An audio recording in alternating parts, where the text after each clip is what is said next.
Yo, it's your boy Ryan, Northwest Sports Fanatics, back at you with a new video. Today is Friday, September 12th, 2025, with your boy Ryan and the Northwest Sports Fanatics. Make sure you guys subscribe to the channel.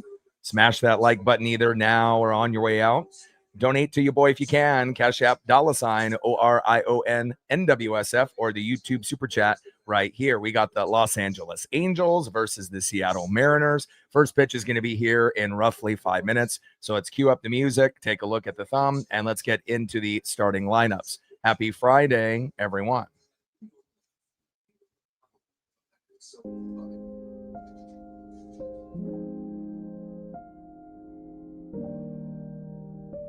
And on the thumb, on the left, stud left fielder for the Angels, Taylor Ward. And on the right, our center fielder, superstar, Julio Rodriguez. And now let's get into the starting lineups here first for the visiting Los Angeles Angels.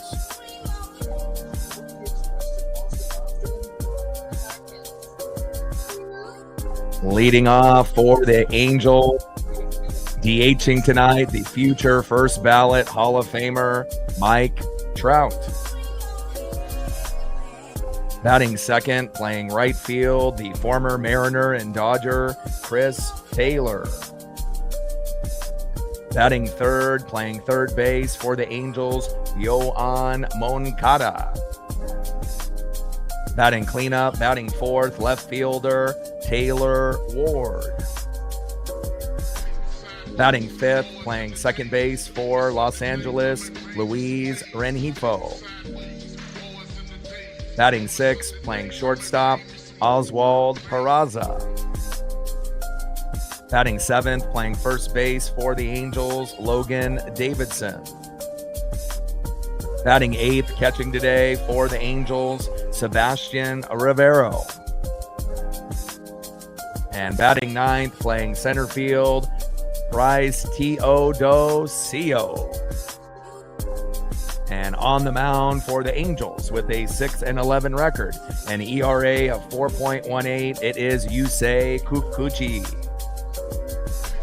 And now let's get into the starting lineups for your Seattle Mariners. Leading off for the Mariners in left field, Randy Arozarena. Batting second, DHing today for Seattle, the best catcher in baseball, big dumper, Cal Raleigh.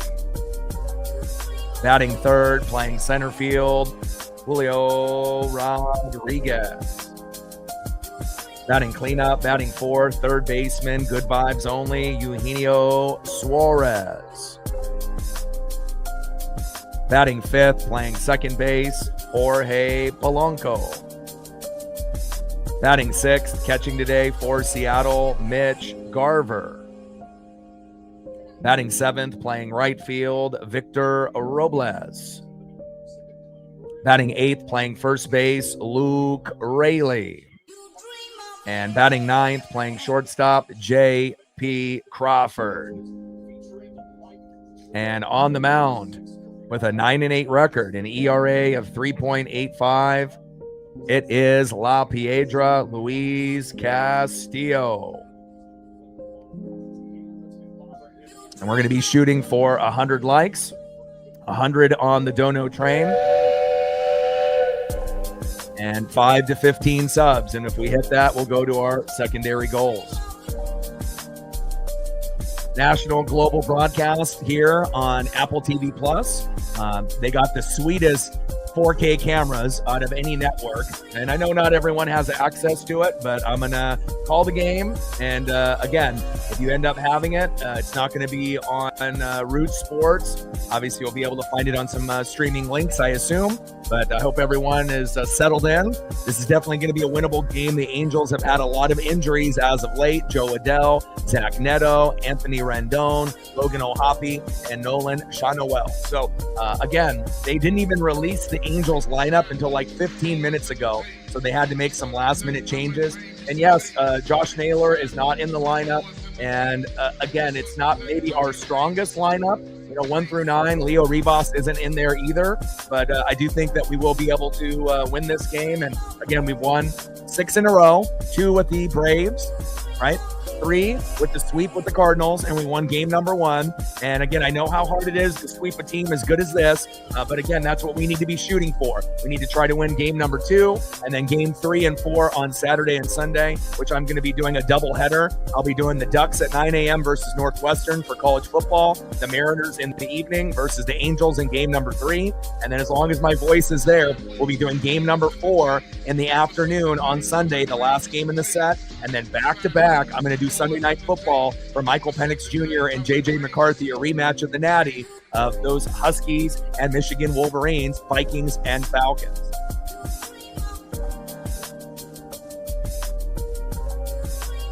First pitch inside to Mike Trout, 1-0 count.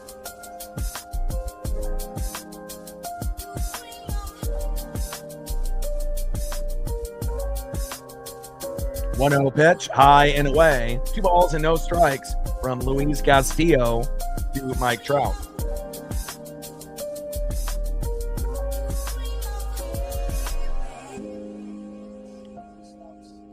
Two-0 pitch, popped up. Should be a routine play there for the infield. Polo is there, and that is 1 away. Let's go. Andrea in the building, what's good? Marine Bean in the building, what's good? Yes, definitely. We have to keep pace. Agreed.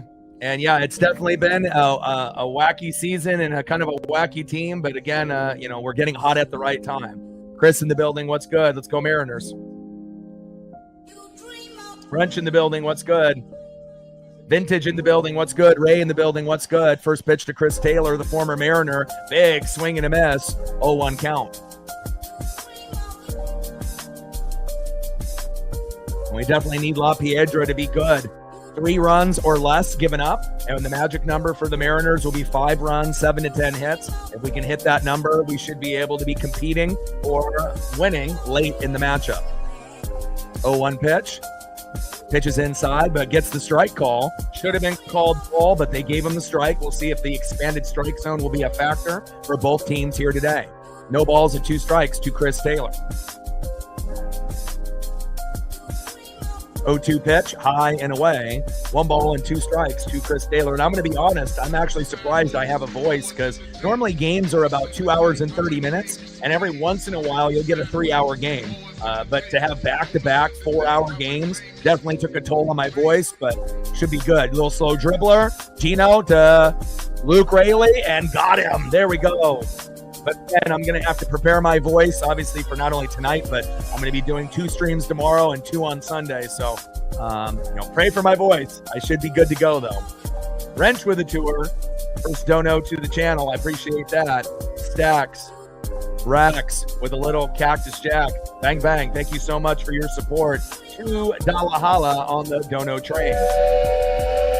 98 to go to hit the first goal. Thank you so much, Wrench. And if there's a favorite player that you want to be able to showcase, whether that be on the Mariners or the Angels or just in MLB in general, let me know. And I'll try to squeeze in a photo in between innings if I can. Slow dribbler by Moncada, throw to first. And that is out number 3. Great first inning there for the Seattle Mariners defensively. 3 up and 3 down here on a global broadcast on Apple TV+. And again, I know that some individuals, get irritated because maybe they don't have a subscription to it. But just to kind of give a heads up, if anybody in the room does have T-Mobile for a cell phone provider, you end up going to the T-Mobile app.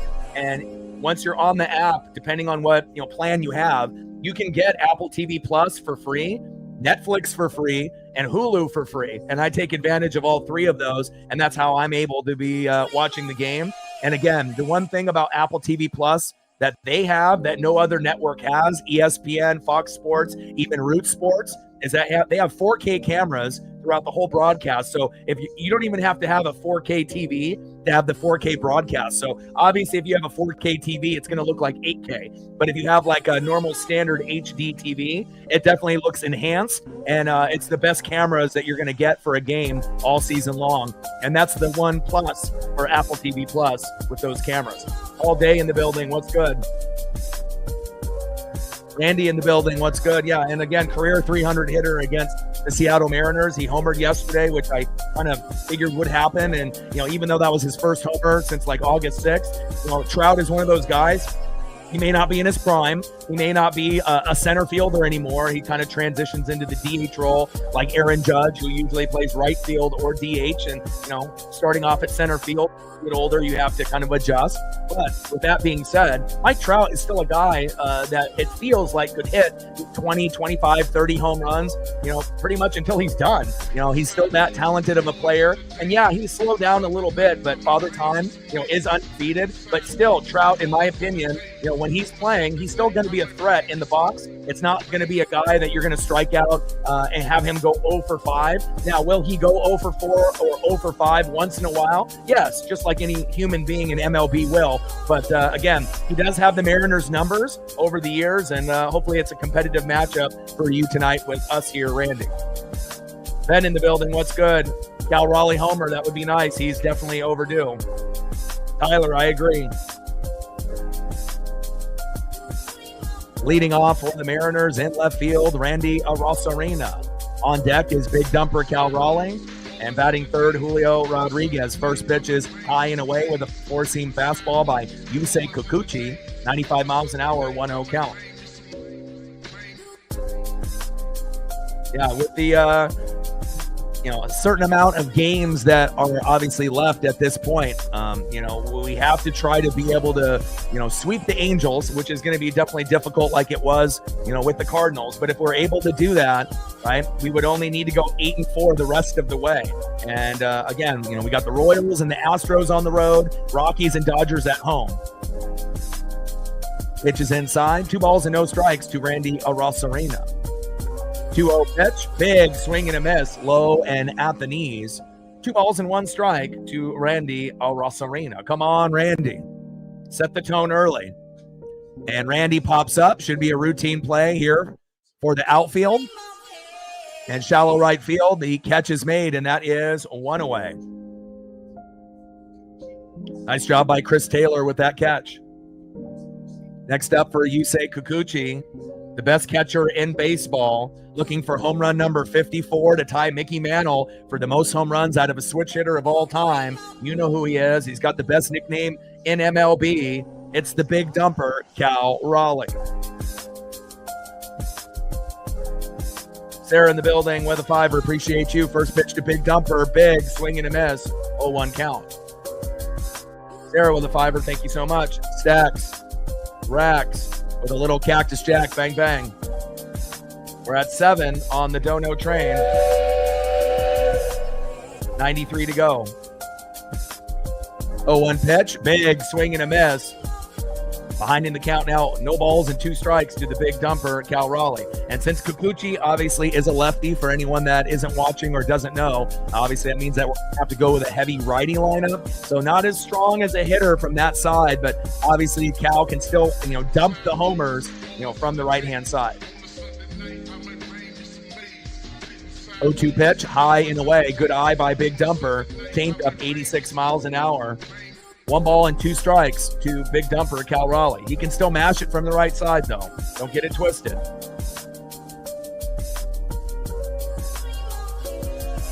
1-2 pitch, fouls it off. Nice souvenir into right field for that fan.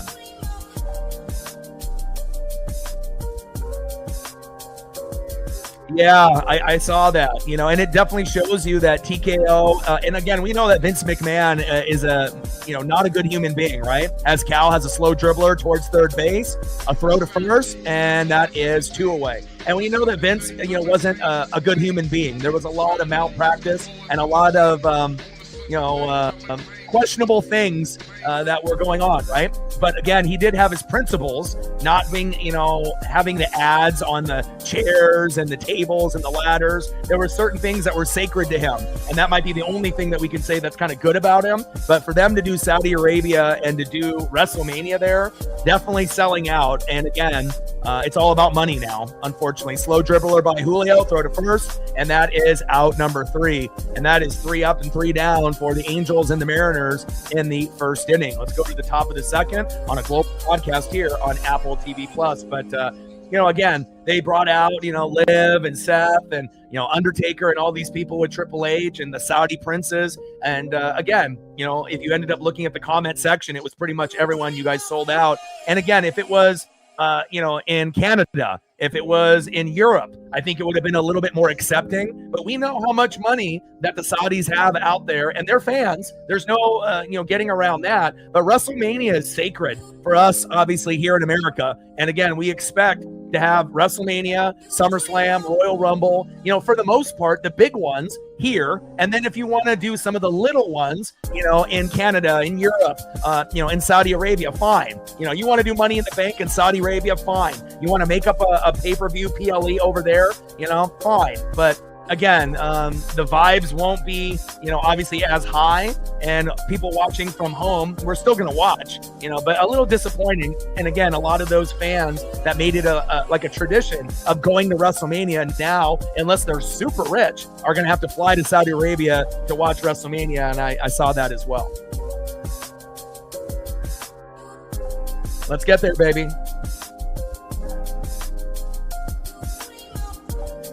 Sarah with a 3. Appreciate you. Jax. Rex with another Cactus Jack. Bang, bang. Appreciate you. Thank you so much.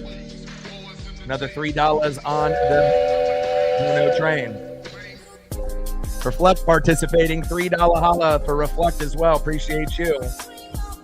Stacks. Rex with a little Cactus Jack. Bang, bang. Thank you so much for your guys' support. The Dono Train. Everybody hop on. See if we can get to our goal here this evening. Appreciate you. Pretty wild couple days, Reflect. And again, 6-game win streak. We won 2 out of 3 against the Braves. And we ended up scoring, crazy numbers, 28 runs, 31 hits, 10 home runs. That carried over to sweeping the Cardinals. We won game number 1. We need to go for a sweep against the Angels, which is very difficult. Normally it's a split series, 2-2, or maybe even we only win 1 game out of 4. But at this point, we're hot. And again, we want to be able to win these games, because if we're able to sweep the Angels, we only need to go 8-4 the rest of the way to hit 90 wins. And we may need to do that to be able to get first place over the Astros. First pitch to Taylor Ward, in there for a strike looking, 0-1 count. 0-1 pitch, big swing and a miss, behind in the count. No balls, 2 strikes to Taylor Ward. And Taylor is the best player on the team at this point. Definitely has grown a lot, within the last few seasons. Clips in the building, what's good? B Woods in the building with a 5. Appreciate you. Slow dribbler goes foul. No balls and 2 strikes to Taylor Ward. Appreciate you. Every dollar counts. Stacks.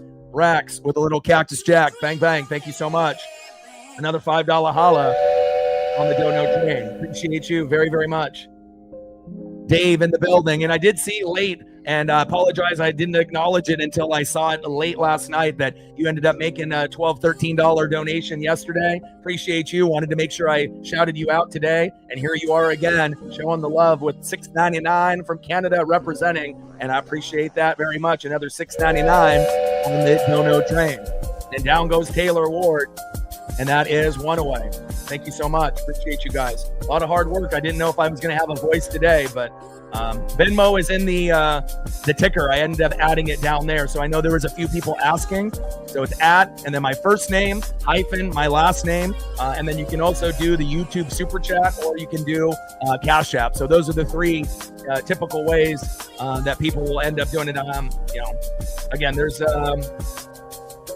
there's a few ways that you can kind of go about it, and whatever ways are best. Obviously, I use Zelle as well, but we haven't really had anyone ask for that. And a little blooper there by Renhefo, throw to first, and that is 2 away. So whatever suits, you can do it through the super chat, through YouTube if that suits you. You can obviously go through Venmo and Cash App as well.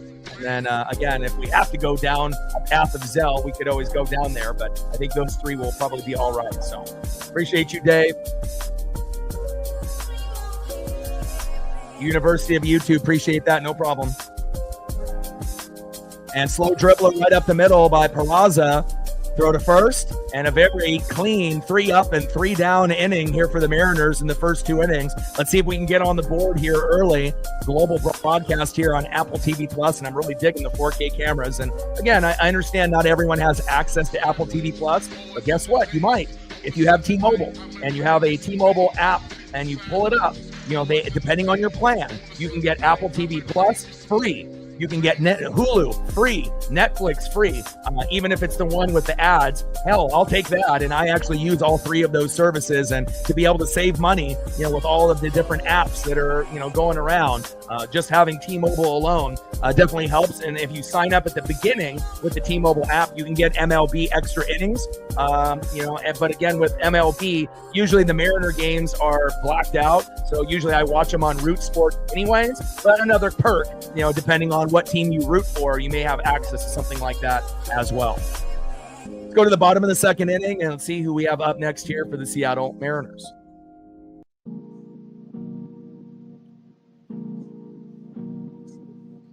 Next up for the Mariners, 3rd baseman Eugenio Suarez. Batting second baseman Jorge Polanco. And batting 3rd, catching today, Mitch Garver. And I know Harry Ford ended up having the sac fly with the walk-off. This would have been a good game to start Harry Ford, to give him a chance, especially with a weaker lineup of the Angels today with a lot of the injuries they have. I don't know if they're going to let Harry, catch, from this point on, since we're kind of in the playoff push. But you got to give him a chance to be able to show what he can do. And I think a lot of us would believe, even though he would be nervous, and maybe he would have a couple, baseballs get past him, just with nerves. I think having Harry would be a better defender and a better hitter than Mitch Garver. But again, that's a Dan Wilson decision. But I think, for his, confidence and swagger and just to kind of get him up to speed, at some point, Luis Castillo is not going to be on the team more than likely next year. Mitch Garver and a few others may not be on the team. So at some point, you're going to have to give Harry a shot. And I hope that they will give him a shot, between now before we go to the postseason, even if it's just one start at catcher. And I know every win is a must-win type of situation, but we've had Harry Ford as a first-round draft pick since like 2021. At some point, you got to trust the guy. It took him a little bit longer to get called up, and he was the hero last night. We all love Harry Ford. First pitch from Yusei Kikuchi to Gino, low and at the knees, 1-0 count.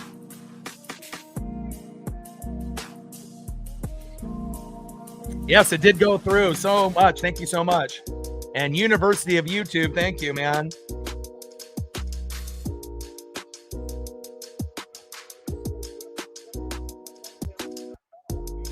I'm the only one that's named that on planet Earth, so appreciate you.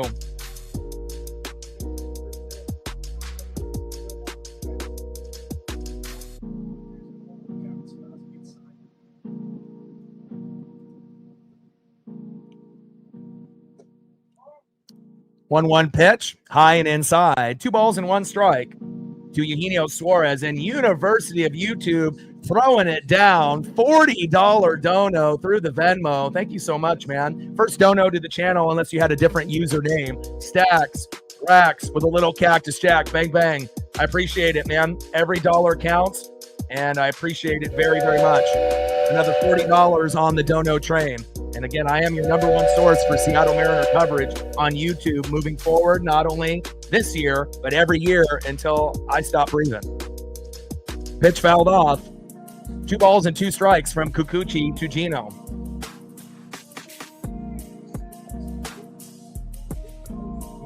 And I know, some people like to use their tag names. If you want me to address you by your first name, based off what you provided, I can always do that.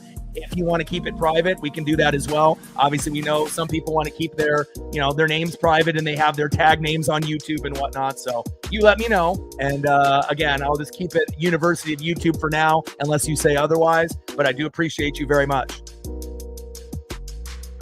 Pitch is low and away. Count now is full. 3-2 pitch. Big swing and a miss. And down goes Gino. And again, with Gino, a streaky player, right? He's going to be one of those guys it's either going to be a home run or a strikeout. And a lot of times there's nothing in between. Once in a blue moon, you'll get a single or a double out of him. But it's kind of like the Mariners. We either hit home runs or we don't. and we're like the number one team in baseball. 51% of our total runs are home runs, and that's number one out of the 30 teams in MLB. So when we hit homers, when we win, when we don't hit homers, we lose.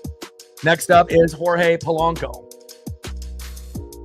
Yusei Kikuchi on the mound, Polo in the box.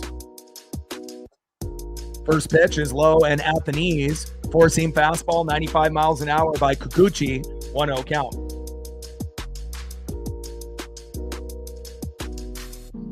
Yeah, I feel that, I'm very well-rounded. Again, I feel, Polo, line drive, is that fair? Oh, I think that's foul. Polo was hustling, thinking that could be an easy double for him. That one just goes foul. But I feel that, I'm very well-rounded. I keep up with everything that's, going on in the sport world: basketball, baseball, football, hockey, WWE, AEW, pop culture, TV shows, movies. Stranger Things is coming up pretty soon. That's going to shut the world down in November and December. I'm so excited and looking forward to that. And, I try to, make sure that I keep up to date with everything that's going around, not only in the United States, but globally. That way that I can vibe with pretty much any fan of any individual. And it doesn't matter if you're black, white, Asian, Latino, we're going to have some kind of common ground, just based on all the things that I follow. And again, we're living in a kind of a crazy world, and sports is the one thing that can bring us all together. Pitch is outside, 2 balls and 1 strike to Jorge Polanco. Bottom of the second inning, global broadcast here on Apple TV Plus. 0-0 here early between the Angels and the Mariners. And Polo pops it up on a 2-1 count. Should be a routine play here into left field. And caught by Taylor Ward, who's the best player on the team, not named Mike Trout based off popularity. Ward is a stud. And again, he's a guy that can hit 20 to 35 home runs, it feels like, pretty much every year, and has gotten better and better in that Angel organization over the last few years. And a lot of their other good players are injured at the moment. So this is like the weakest lineup they've had in quite a while. No Joe Adell, no Zach Neto, no Anthony Rendon, no Logan O'Hoppe, and no Nolan Schanuel. So we have to take advantage. First pitch in there to Mitch Garver, takes a strike looking, 0-1 count. It's going to be tough. Red Sox and Yankees, obviously, battling it out, and they've started to catch up, to the Tigers and the Blue Jays. Who knows who's going to end up having the best record when the season's over? Like, it may not be the Tigers, or the Blue Jays. It could end up being someone else, depending on how these games go. 1-1 pitch, takes a strike looking, high and inside. That one should have been a ball, but again, expanded strike zone here tonight for Luis Castillo and Kikuchi, especially inside. 1 ball and 2 strikes to Mitch Garver. Yeah, I mean, Julio's exit velo on some of his hits have been incredible. And again, we've had a few big hits robbed by the Cardinal and Angel defense that's been pretty immaculate within the last few games. Slow dribbler, throw to first, and that is out number 3. Down goes Mitch Garver, and a little bit of a slow start for both teams. No runs, no hits, no errors here at T-Mobile. 0-0 here early between the Angels and the Mariners in a must-win game for Seattle.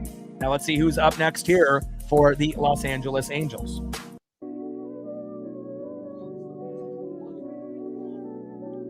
Next up for the Angels in the 7-hole, first baseman Logan Davidson. They didn't have any solid photos of him in the Angel uniform. Obviously a former athletic, so I decided to go back to the college days. And man, that Clemson uniform kind of pops on the screen, looking good. Batting second, catching today in the 8-hole, Sebastian Rivero. And batting third in the 9-hole, fielder Bryce Teodosio. And again, on the mound, 9-8 record, ERA of 3.85, La Piedra Luis Castillo. And again, kind of a liability. I feel at this point, we know Wu is great. Gilbert and Kirby are typically great. And then you got Bryce Miller, but Luis Castillo is kind of the weak link.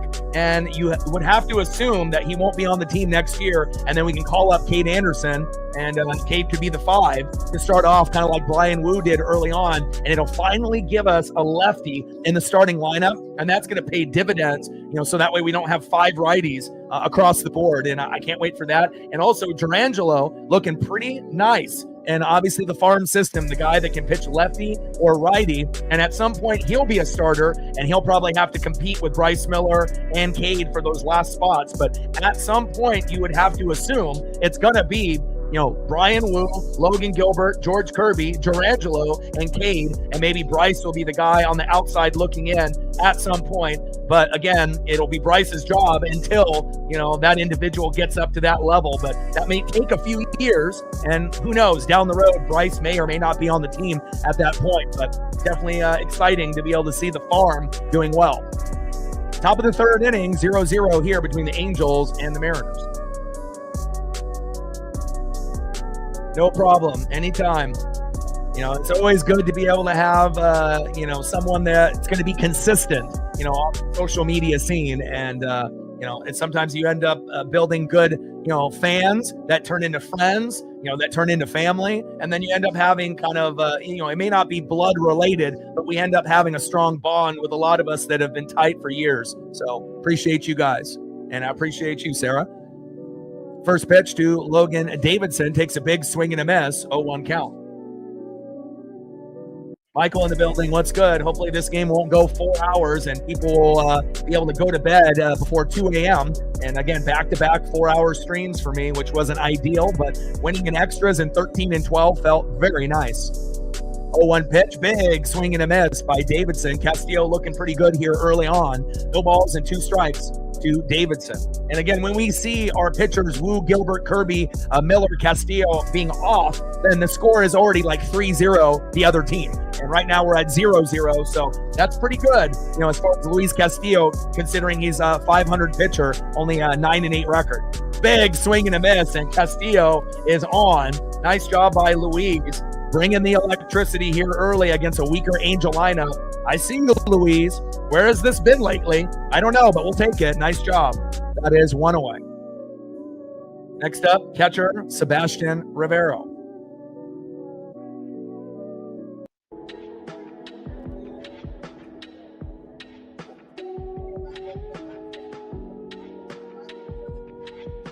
Oh, the Canelo cross. That's going to be very, very interesting to see how that plays out. Your guess is as good as mine. I mean, obviously there's going to be a heavy favorite, based on the Vegas line. But again, it's going to be a little bit different than the Mike Tyson fight, which is all for money. And, again, if you end up getting a decent, fighters or a decent bout in UFC, I'm going to be tuning in. So more than likely I'll end up being a part of that as well.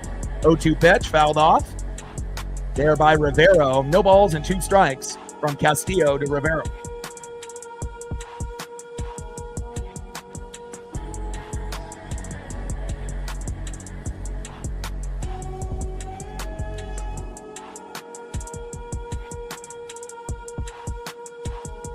And I appreciate that. Baseball and the dog treats. And YouTube, it, man. And again, anytime I can end up having some help, to buy a bag of dog food that usually runs me about $80 a month, that definitely helps. Obviously, if you go through the super chat, usually you'll get about 65 or 70% of that about a month later. But if you go through the Venmo and the Cash App, I get about 95, 98% of that donation. So, everyone can, decide on what route that they want to go to the Venmo, the Cash App, or the YouTube super chat. But no matter what you do, it's greatly appreciated. Pitch is low and away. 1 ball and 2 strikes to Rivera. 1-2 pitch. Big swing and a miss. And this is the best Castillo has looked in quite some time. Another punch out by La Piedra. I see you, my guy. And that is 2 away. Nice job. Next up in the 9-hole, center fielder, Bryce Teodosio.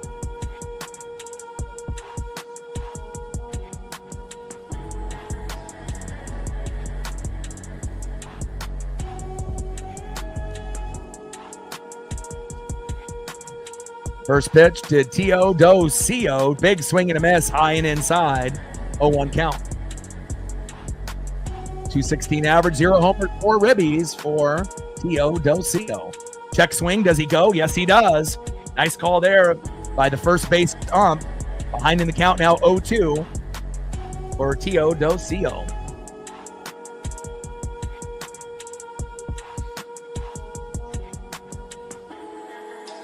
chops that one, crushes it in the right field, foul. Yeah, back-to-back games, and that's the longest, 2 games the Mariners have had in a couple years, and to have them on back-to-back nights wasn't very kind on my voice. And I'm going to have to do 2 streams tomorrow and 2 on Sunday. I'm going to do 9 a.m., Ducks and Northwestern with Gus Johnson and Joel Klatt on the mic, the best announcers in sports. That's going to be fun. And then I'm going to do the Mariners in the evening against the Angels, game number 3. And then on Sunday, the Mariners play in the afternoon around 1 Pacific. And then back-to-back with no rest, I'm going to do that and Sunday Night Football with the Vikings and the Falcons. We get a rematch of the Natty with Michael Penix Jr. and J.J. McCarthy. So pray for my voice this weekend. Hopefully I have one by Monday. But, if you got dreams and goals, you got to work hard. And as long as my voice is there, and I'll have to control it throughout tomorrow and Sunday. And TODCO with a nice slow dribbler out there in the right field into Victor Robles' hands. And we finally get the first hit of the night here in the top of the 3rd inning. Nice hit there by Bryce. Next up, back at the top of the order, the Seattle Mariner killer. 300-plus hitter against the Seattle Mariners, even though he is getting older and Father Time is undefeated. It is Mike Trout. I had a feeling that he would end up getting a big hit or home run yesterday, and he did. And hopefully he doesn't homer in every single game here against Seattle.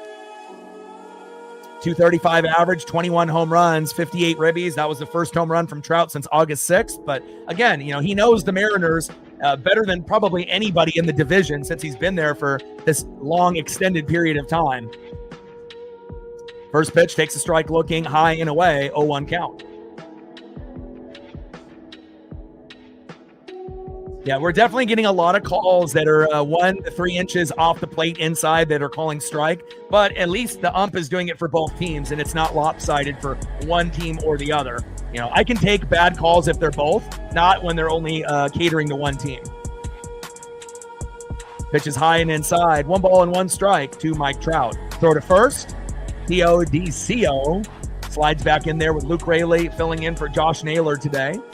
And again, not the strongest lineup. We don't got Leo Rivas playing. We don't got Josh Naylor playing. But we have Garver catching. I would have really liked to see Harry Ford catch today. It would have been a great time to do it with a weaker Angel lineup. But big swing and a miss. But I do understand, every game matters at this point. And, but again, you got to give Harry a chance to prove that he's better than Garver, which I think most of us think that he already is, even at this point.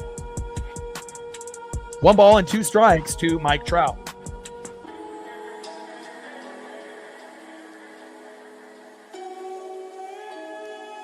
Pitch is low and at the knees. Garver throw to second and safe. And the day that Mitch Garver throws someone out from first, second, and third from the knees, it'll be a miracle. Again, Cal can throw guys out.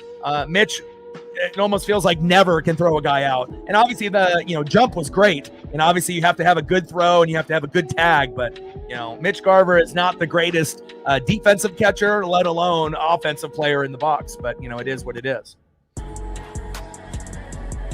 No, I have no desire to be on the high school, college, or MLB announcer. Like I said, I feel that, you get better content on YouTube than you do on, broadcast through ESPN, Fox Sports. And when you see these podcasts with former athletes, a lot of them are garbage. And even the shows that we used to love, as that one gets crushed foul by Trout. Good Morning Football, not the same without Kay or Nate. Pat McAfee show isn't the same since they sold out to ESPN. Now, are the shows still pretty good? Yeah, but they're not as good as they used to be. And, WWE selling out, going to Saudi Arabia for WrestleMania with TKO. So Trout strikes out swinging, and that's out number 3. We leave one stranded. But again, money talks, and I would rather be associated with the Seattle Mariners, recognizing that I am the lead, play-by-play and reaction guy on YouTube. And I feel one day that they will recognize me, for that, since I'm really the only guy that puts in the work, game in and game out. But do I feel that I have the talent to actually, do play-by-play or color for a professional organization? Yeah, I do. I definitely put in a lot of effort, time, and energy people don't really see the stuff that I do behind the scenes. As I'm doing streams every day, I'm reading 3, 4, 5 hours a day. I'm watching film. I'm going to the blogs and the vlogs, and I got to be an expert not only on the Mariners, but every team in MLB, every team in the NBA, every team in NHL, every team in the NFL, college football, NASCAR, Cup Series, Xfinity, trucks, WWE, AEW, UFC, boxing. So, for you to be an expert or try to be an expert, it's hard, to try to even be an expert for just one team, let alone trying to be an expert for a lot of teams. And I really feel preparation is key. If you have passion, for what you do with your dreams and goals, and you take it serious and have fun with it along the way, not only can you be informative, but you can be entertaining. And, you're not going to get the biased takes here. And I think that's why people appreciate what we do here. Because, again, we're not doing anything for clicks. We're going to give you what it is. What you see is what you get. And, we're not going to be making takes like, oh, the Dallas Cowboys are going to go to the Super Bowl and win. You'll never hear any comment like that here to get clicks. Or, oh, top 5 quarterbacks and Jalen Hurts is left out. And they do that on purpose to get clicks. And you'll never have that here. And I feel that's the direction of sports, of where it's gone wrong, through ESPN and FS1 and a lot of the places, that they've gotten so desperate with these former athletes and these personalities.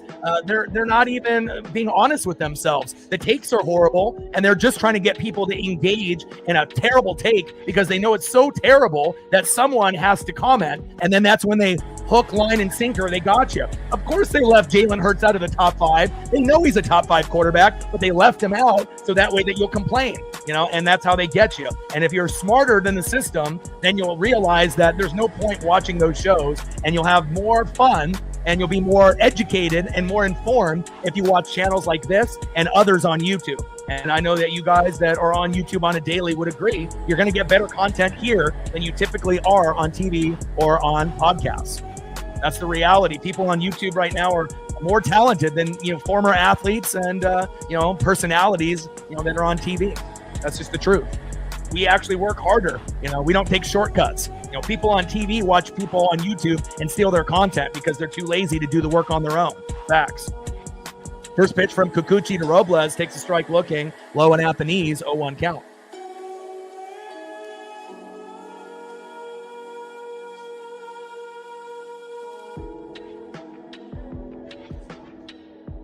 Oh, 1 pitch, fouled off, high and away. No balls and 2 strikes to Victor Robles. Like that person right there with Paul. It's not, promoting myself. It's just being honest and real. And that's the problem with America nowadays. When people aren't trying to be braggy and we're just trying to talk, people can't handle things, and those are the people that don't need to be a part of this channel. And a nice hit there by Victor Robles. I'm going to be one of the most genuine, honest human beings that you're going to come across on YouTube. But occasionally you are going to get people that are haters, people that are just destructive human beings that don't know how to be anything other than negative. And we're not going to allow anybody to be negative on the channel. You'll get the boot, and it won't be temporary. It'll be for life. So, obviously you have to, watch your words. And again, other big YouTube channels will allow negativity because all they care is about money and growth.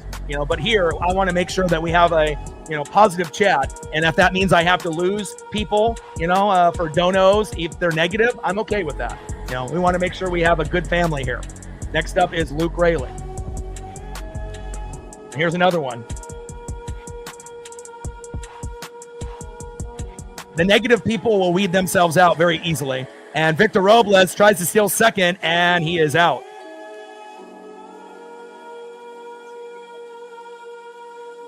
And first pitch to Luke Rayleigh ended up being a slider there for a ball, 1-0 count. And unfortunately, that Robles caught stealing there. And anyone that's a regular on the channel, will know it's not like we typically go over these things, but I answer questions on the chat. And if they want to ask a question, I'm going to answer.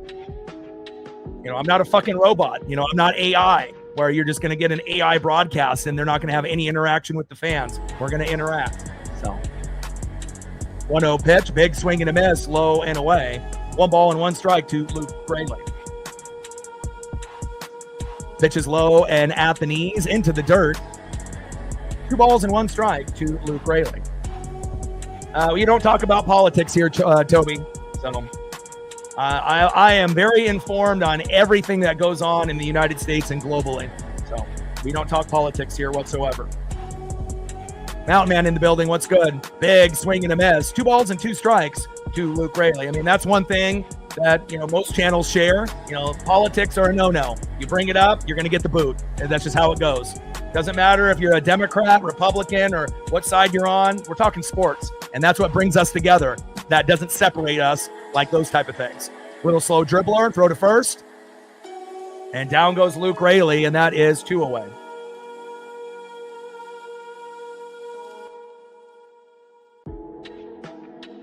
I just told you, bro.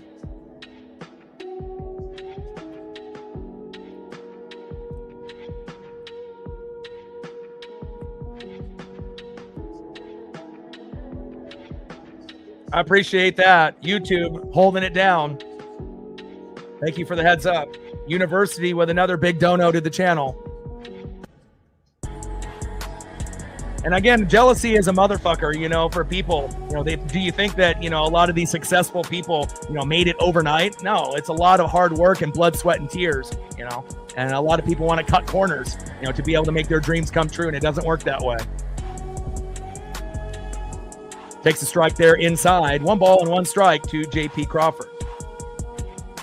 University with another dono, dropped to 40, and now does another 50. Thank you so much for your support. I appreciate you more than words can say. And again, good question that you asked. And again, it shows you how the negativity, it ends up coming out easily, the people that are that way. University of YouTube with another $50 dono, and keep the good questions coming. Stacks, Rax with a little Cactus Jack, bang, bang. Appreciate you very, very much. And another $50 holla on the dono train.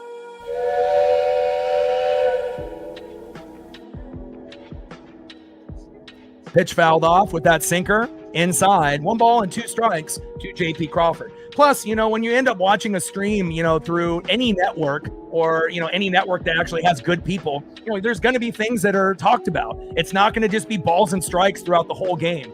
Sometimes there's going to be storytelling like Vin Scully, or Dave Niehaus or Harry Carey. There's going to be other things that come up between the commercial breaks and throughout the, the stream itself. And that's what makes things interesting.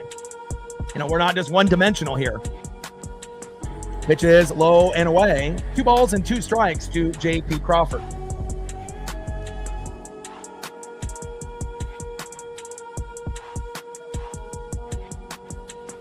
Pitch is high and inside. Count now is full. 3 balls and 2 strikes from Yusei Kikuchi to JP Crawford.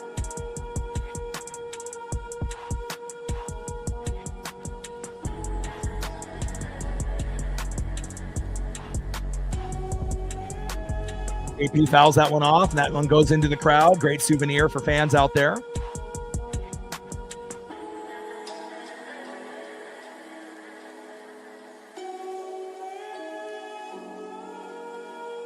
As the crowd chants, JP, JP, JP.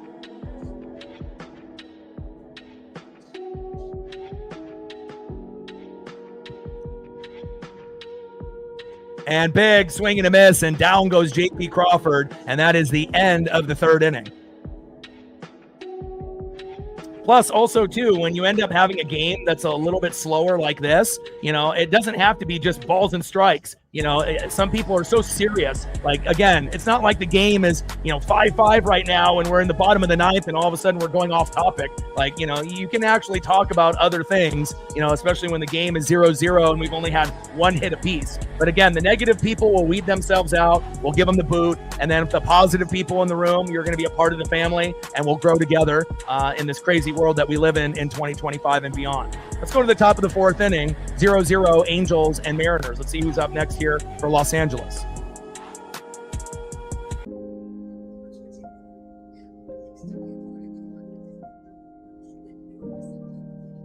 Next up, 0 for 1 in the 2-hole, former Seattle Mariner and former Dodger, right fielder Chris Taylor. Batting second, 0 for 1, third baseman Yoan Moncada. And batting third, 0 for 1 with a K, Taylor Ward. So far, so good for Luis Castillo and Yusei Kikuchi. They've only given up 1 hit apiece. Let's look at the stats here just briefly.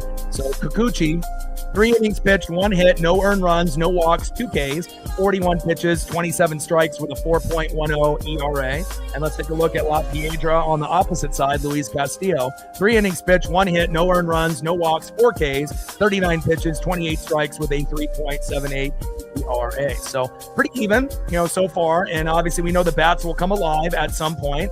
And hopefully for everyone's sake, whether you're a West Coast fan or a East Coast fan or somewhere in between, hopefully we won't have a third 4-hour stream in 3 days here tonight.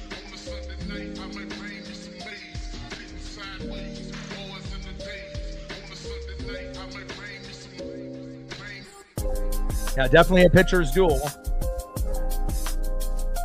So have you calculated where we're at right now so far? I know we've had them kind of come in. So we're at Wrench with a 2-er, and then we got Sarah with a 5-er, 7, and then Sarah with a 3 at a 10, Reflect at a 13, B Woods, and that would be 18, and then a 7. So we're looking at first pitch, little slow dribbler to Gino, throw to first, and that is 1 away. 7, 10, 13, 18. I'm going to calculate everything here. 25. So that way you have an idea there. And so we are at, all right, we're at 115. So we have 85 to go to the secondary goal. All day you're on it. Next up is Yohan Moncada. 0-2 pitch, high and away. 1 ball and 2 strikes from Castillo to Moncada. And I do appreciate all the hard work and the blood, sweat, tears you put in with your dedication to the channel, being the lead all day. You're doing a great job, and you've done a great job since day one. 1 ball and 2 strikes from Castillo to Moncada.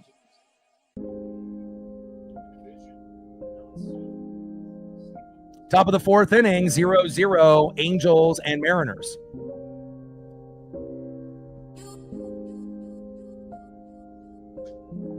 And crushes it towards third base with a laser, and that goes foul.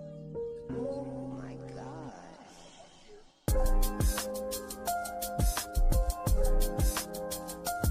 gosh. Depot Bay. Nice.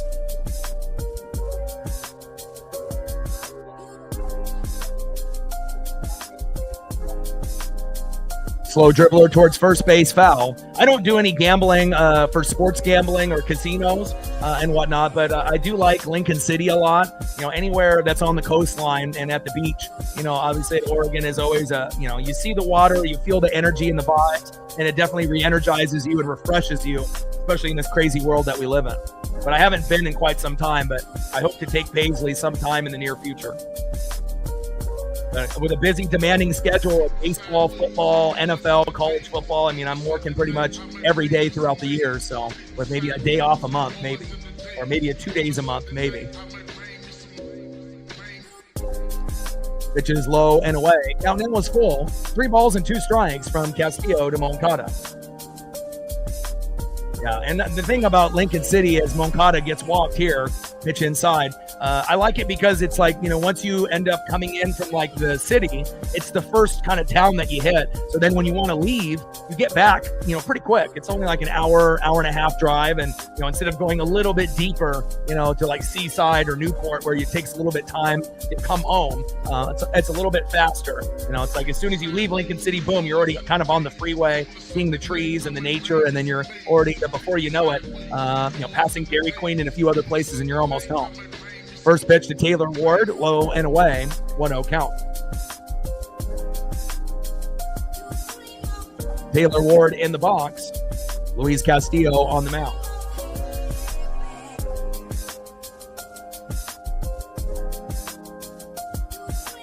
One 0 pitch, fouled off behind the plate by Taylor Ward, 0 for 1 with a K in his first at bat.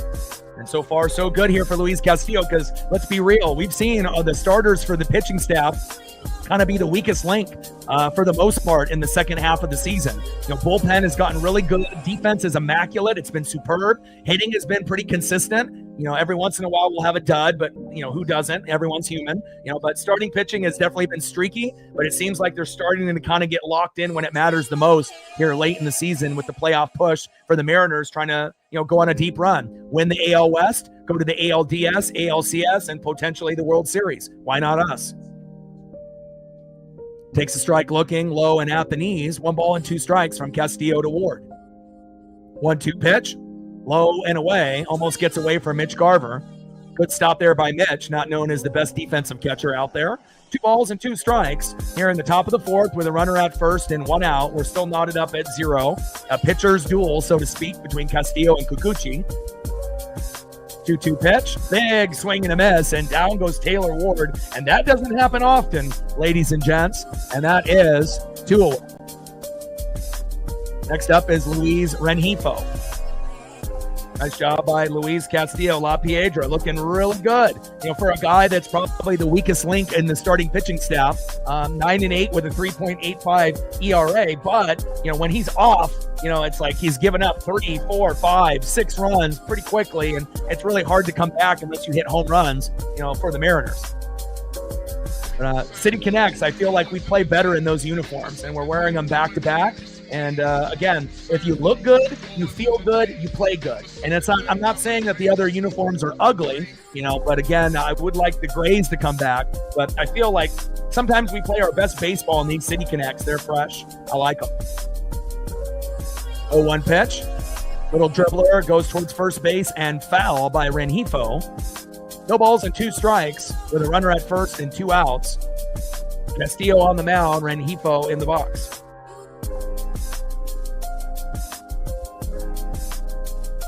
Yeah, but and if you actually go to the ESPN standings or MLB, you'll be shocked. Look at the standings and look at the away record for every team, including the elite teams. Most teams are garbage on the road. It's not just the Mariners. Really the only good team on the road this year is the Milwaukee Brewers, who are typically 9, 10, 11, 12 games above 500 on the road, and that's it. Everyone else is a few games above 500, at 500, or below 500 on the road. So it shows you that, on the road, it's not just a Mariner problem, it's a league problem, besides the Brewers, who have been the most consistent home and away team in the league this year.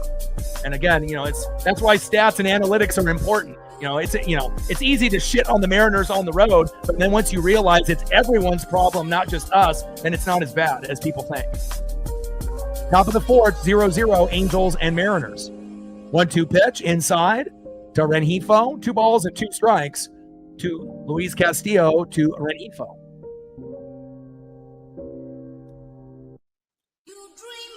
But we got the best record at home, after the All-Star break out of any team in MLB. And again, that's a good thing to have at this point in the season. 2-2 pitch, high and away.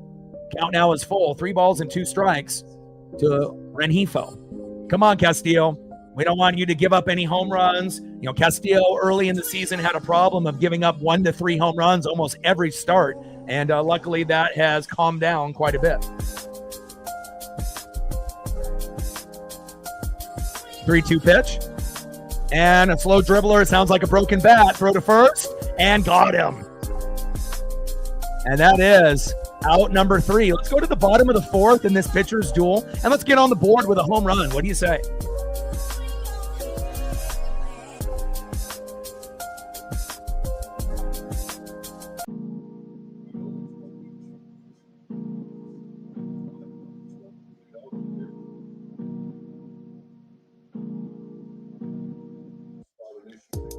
Leading off for the Mariners, 0 for 1.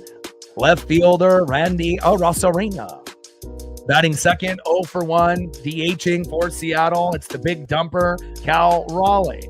sitting at 53 home runs. We really want him to try to get to 60, and that might be too much unless he multi-homers in like 2 games to get 4 extra home runs out of 2, and then he might be able to get to 60. But if he's not going to be able to multi-homer, he'll probably end with like 55 to 58, which would still be great.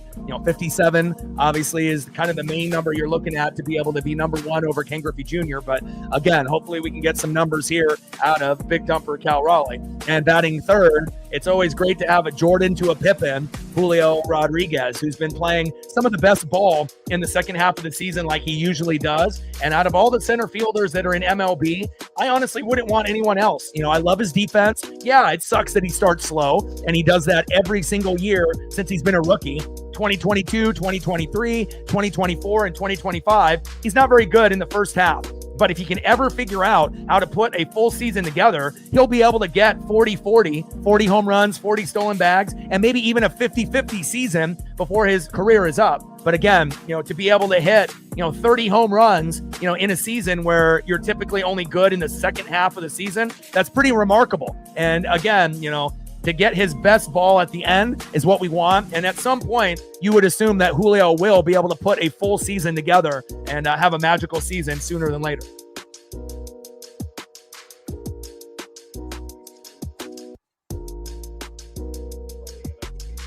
Trident's up. Let's go, M's. Like, sub, donate, comment, share. If you haven't smashed that like button yet, please do. Help us get to 100 likes on the stream. 200 on the secondary dono train. We're at 115, and we're looking for 5 to 15 subs. Let's go.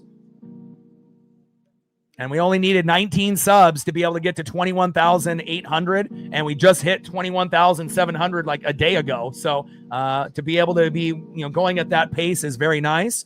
And it looks like we've already gained 7 subs. We only have 12 to go now. There we go. Thank you so much to the 7 new subs that we've acquired. And if we can get 12 more, we'll hit the sub goal for this particular stream. 1-0 pitch, low and at the knees. 2 balls and no strikes to Randy Arosarena. Kikuchi on the mound, Randy in the box. 2-0 pitch. Takes a strike looking high and away. Slider 83 miles an hour by Kikuchi. 2 balls and 1 strike to Randy Arosarena. Come on, Randy. Randy crushes that one into left field, but tanking foul. 2 balls and 2 strikes to Randy Arosarena, but hopefully we can get a home run to kind of just set the tone. And again, once we get 1 home run, it typically leads to a second, a third, and a fourth. So even though we're in the 4th inning and we're about halfway through the matchup, all it takes is 1 good inning to be able to win a game. Pitch is low and into the dirt. Count now is full. 3 balls and 2 strikes to Randy Arosarena. All right, we're at 80, 20 to go, and we got 219 in the room. If we can get 120 people and get 20 of those 120, we'll be at our goal. Let's go. Pitch is fouled off, a little slow dribbler. 3-2 pitch. Big swing and a miss for Randy, and that is 1 away. And hopefully Randy will be able to make up for it later in the matchup. Down goes Arosarena. Nice punch out there by Kikuchi, bringing a little bit of electricity here for the Angels fan base here tonight. Apple TV Plus global broadcast. Next up for Kikuchi, 0 for 1, Big Dumper Cal Raleigh. And he shaved the beard and shaved the goatee. He's got the mustache going on. And hopefully we get a good quality at bat here. Home run number 54 incoming for the Big Dumper. Let's go. And Cal can hit, a home run from the left side and the right side. First hit and fair. Go, go, go, Cal. Run, run. And that should be a stand-up double for Big Dumper. There we go. Wasn't a home run, but we'll take a double, especially in a game where hits have been the minimum. Now that's our 2nd hit of the night. Angels only have 1. Nice job, Cal Raleigh.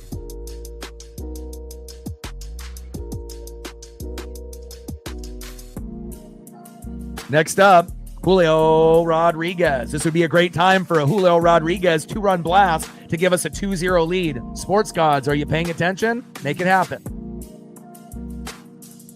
Let's go, Julio. We'll take a single, a double, a triple, but a home run would tear the house down. Let's get it.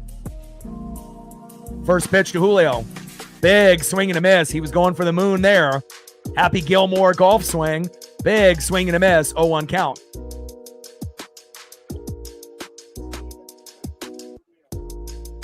See if we can get an RBI at the very least. Come on, Julio. If you get a double, it's 1-0. One good solid swing in the sweet spot, it'll be 2-0. Let's go, J-Rod. 0-1 pitch, almost hits him on the foot.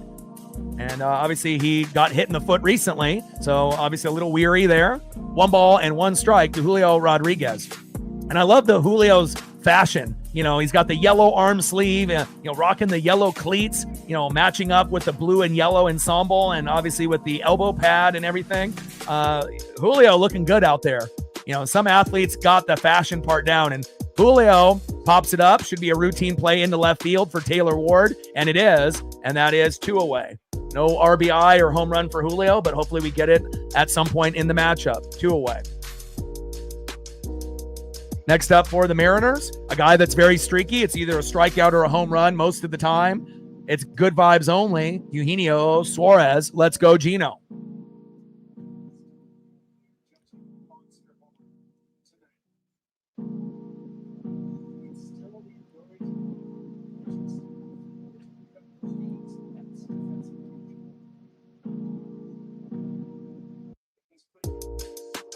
Bottom of the 4th inning, 0-0, Angels and Mariners. Kikuchi on the mound, Suarez in the box. First pitch, high and away, 4-seam fastball, 95 miles an hour, 1-0 count.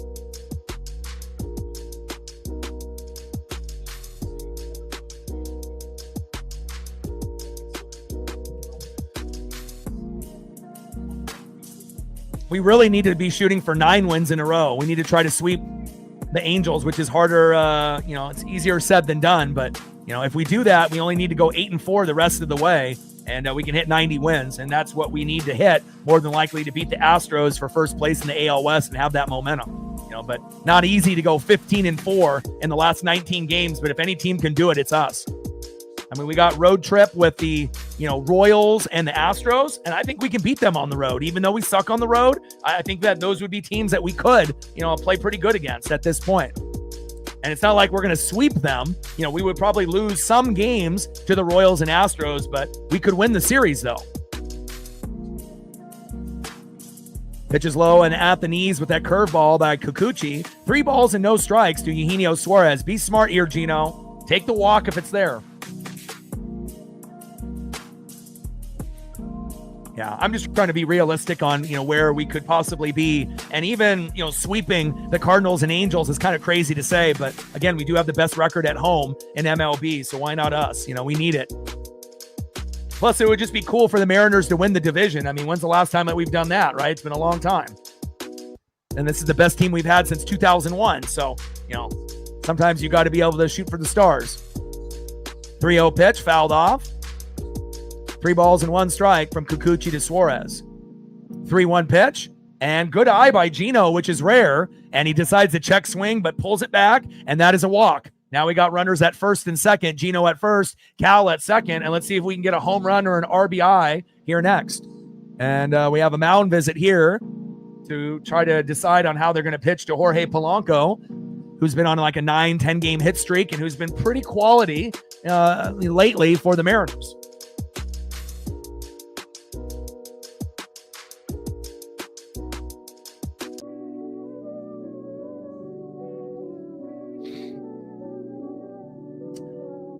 But again, with being us at home, we have to try to win. We have to try to sweep. And the same thing goes when we play the Rockies and Dodgers at the end. And the Dodgers haven't really been as good as they typically have been late in the year. They've been kind of struggling in the second half of the season. So again, we'll play down to the competition with the Rockies at the end, but hopefully we can sweep. And then the Dodgers will be hard, no doubt about that. But anything is possible with this Seattle Mariner team in 2025. So.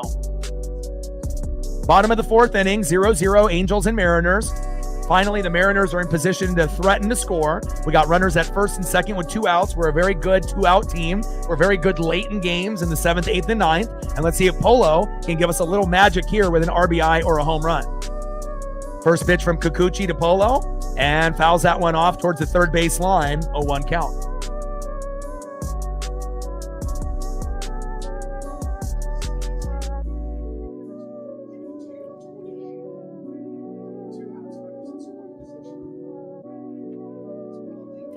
0-1 pitch, big swing and a miss, low and at the knees. No balls and 2 strikes to Jorge Polanco. I actually was supposed to go with my dad in the Ken Griffey Jr. era to see the Rangers when Canseco was there. But then the Kingdom, the roof collapsed. I don't know if you guys remember that. And then they, refunded our tickets. And then for whatever reason, we never decided to buy more to go up there. I don't know if that was an omen or whatnot. But yeah, never got a chance to go there to see a game in person. But I know there are people in the room that did. But on the flip side, I did get a chance to meet Ken Griffey Jr. and Ken Griffey Sr. when I was 7 in 1989. So if I had a choice on, seeing Canseco on the Rangers in person at the Kingdom or meeting Ken Griffey Jr. and Ken Griffey Sr. and getting photos and autographs with them, I think I would choose the latter. So, but definitely wished I would have went as a kid to go to the Kingdom 100%. To see Randy and Griffey in person would have been amazing. Pitch is low and at the knees. 1 ball and 2 strikes to Jorge Polanco. Yeah, insulation was falling from the roof, and unfortunately in that, 4-day span, that was when we were going to go to a game or two. So I'll have to ask my dad why we never got tickets again, that particular year. But, 1-2 pitch, and Polo fouls it off into right field. 1 ball and 2 strikes to Jorge Polanco. Yeah, and again, if I didn't meet Ken Griffey Jr. when I'm 7 years old, and get the autograph, and still I have it to this day, and then I met Sandy Koufax when I was 10, my dad's hero, being a Dodger fan that grew up in LA and obviously in Oregon. Who knows? I might not be here today. It definitely shaped me on being the fanatic that I am, meeting the best left-handed hitter and the best left-handed pitcher, not named Steve Carlton or Randy Johnson in this, era. And it was a very special time for me at 7 to 10 years old. And anyone that knows, when you grow up, you have a lot of special things that happen to you when you're 5 to 12 years old. You hang on to those things, toys, cartoons, memories. As Polo goes down to one knee and fouls that one off, count still 2 balls and 2 strikes to Jorge Polanco. But those memories stuck with me, and I got the photos hung up here in the studio. The memories are with me through and through, and those are the 2 biggest athletes that I've ever met. And again, it definitely shaped me on the man that I am today. Bottom of the 4th inning, 0-0 Angels and Mariners. Polo hits it into left field. Go, go, go. Go, baby. Run, Cal. Cal comes home. 1-0 Mariners.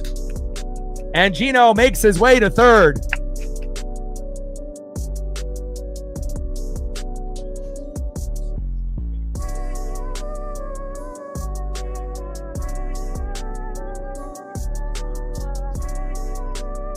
Fouls off all the tough pitches. And again, Polo has been money, whether it be from the left or the right. Preferably the left, he's better, but finds a way to keep the hit streak alive. And anyone that's on an 8, 9, 10-game hit streak, the confidence is just, flowing through the veins, right? Ice water in the veins. And just like that, we have a 1-0 lead, and we're not going to look back. There we go. It's exactly what we needed. Next up is Mitch Garver. Garver, slow dribbler. Throw to first. And that is out number 3. We leave 2 stranded, but not after Polo gets a big RBI.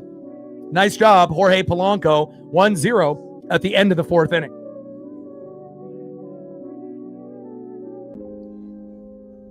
Hell yeah, let's go, baby. Nice job, Polo.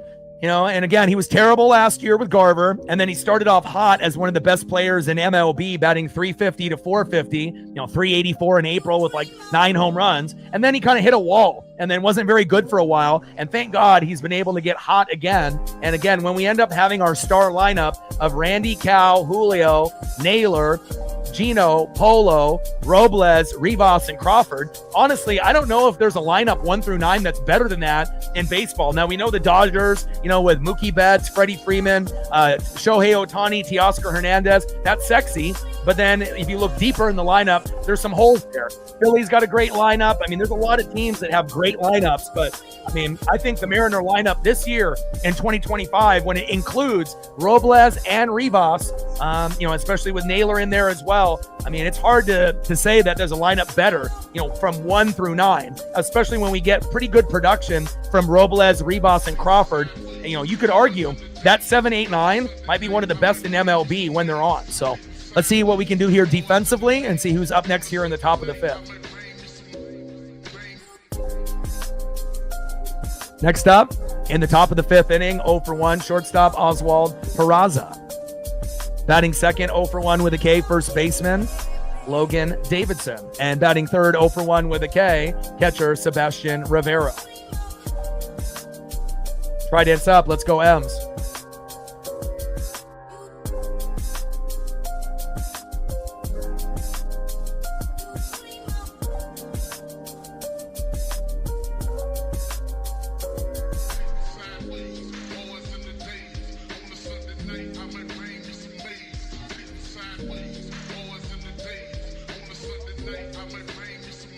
Oh, yeah, absolutely. I saw Ichiro's last game before he got traded to the Yankees. I was there with my dad, and we had seats right next to him, and people were talking to him throughout the whole game, and then lo and behold, he got traded there. So, luckily I was able to see, Ichiro, in person and whatnot a few times before he ended up moving on, to the, Yankees and then Marlins and whatnot. But that is an amazing, anytime you can end up seeing Ichiro in 2001 with that squad.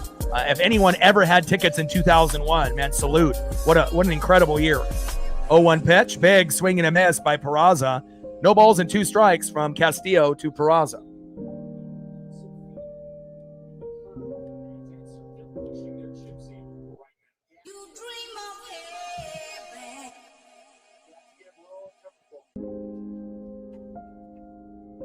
Oh, 2 pitch, high and away. 1 ball and 2 strikes to Peraza.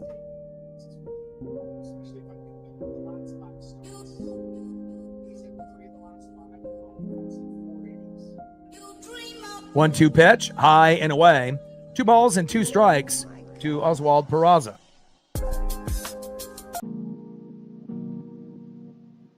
La Piedra, Luis Castillo on the mound, playing fantastic, considering we've seen him be roughed up quite a bit in 2025. And Peraza in the box, slow dribbler, gets past Castillo, throw to first, and got him. Great defense. And that's one thing that we can really showcase for the Seattle Mariners lately. The defense has been, on a scale of 1 to 10, it's been like a fucking 100.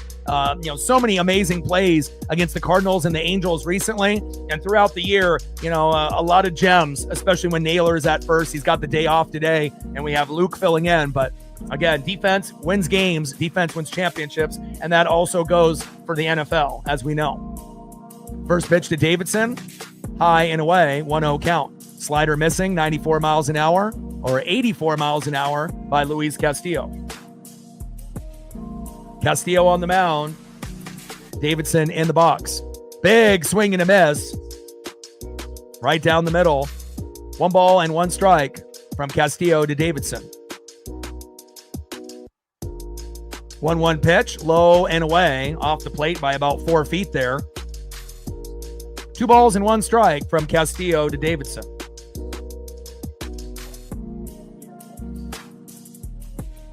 Oh, Junior in Bellingham. That would have been awesome to see him in the minors. And I knew about King Griffey Jr. early, 85, 86, 87 early, based off my dad and whatnot. And so by the time that he, got the call up, everyone already knew what that was going to be. You kind of knew he was going to be a Hall of Famer more than likely, even early in 87, 88, and 89, as long as he didn't have any major injuries, even though he was injured for half his career.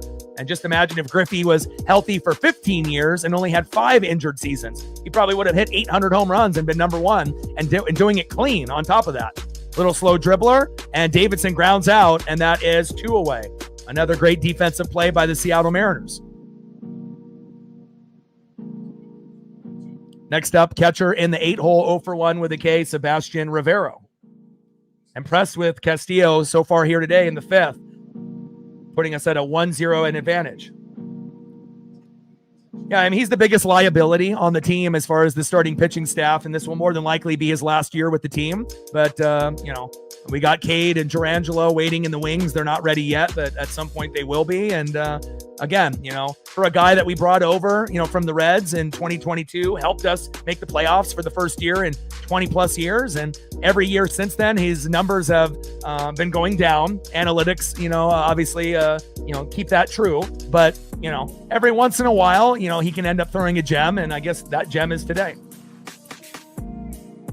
But to me, he's the, biggest liability out of the 5, and even though Bryce Miller sometimes is a little shaky, I think we like Bryce a little bit more. Line drive to Randy, and that is out number 3. Good defense there. And let's see if we can get another run on the board here in the bottom of the 5th inning.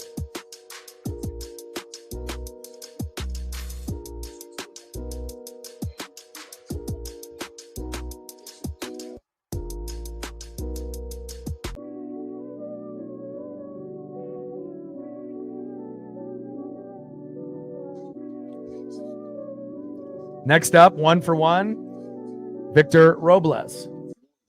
Batting second, 0 for 1, first baseman Luke Raley. And batting third, 0 for 1 with a K, J.B. Crawford. Trident's up, let's go M's.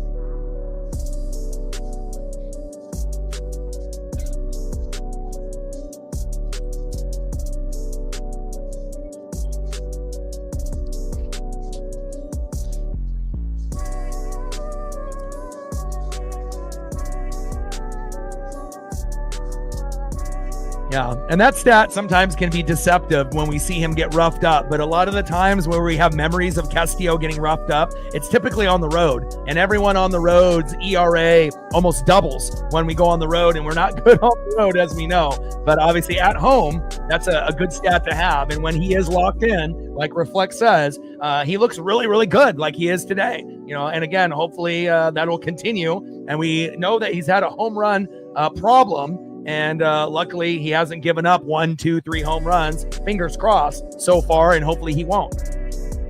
1 run, 3 hits for the Mariners. No runs, 1 hit. So he's got a 1-hitter going right now. And that's pretty impressive for a guy, at times that looks kind of booty-os on the road. But today, pretty fucking good.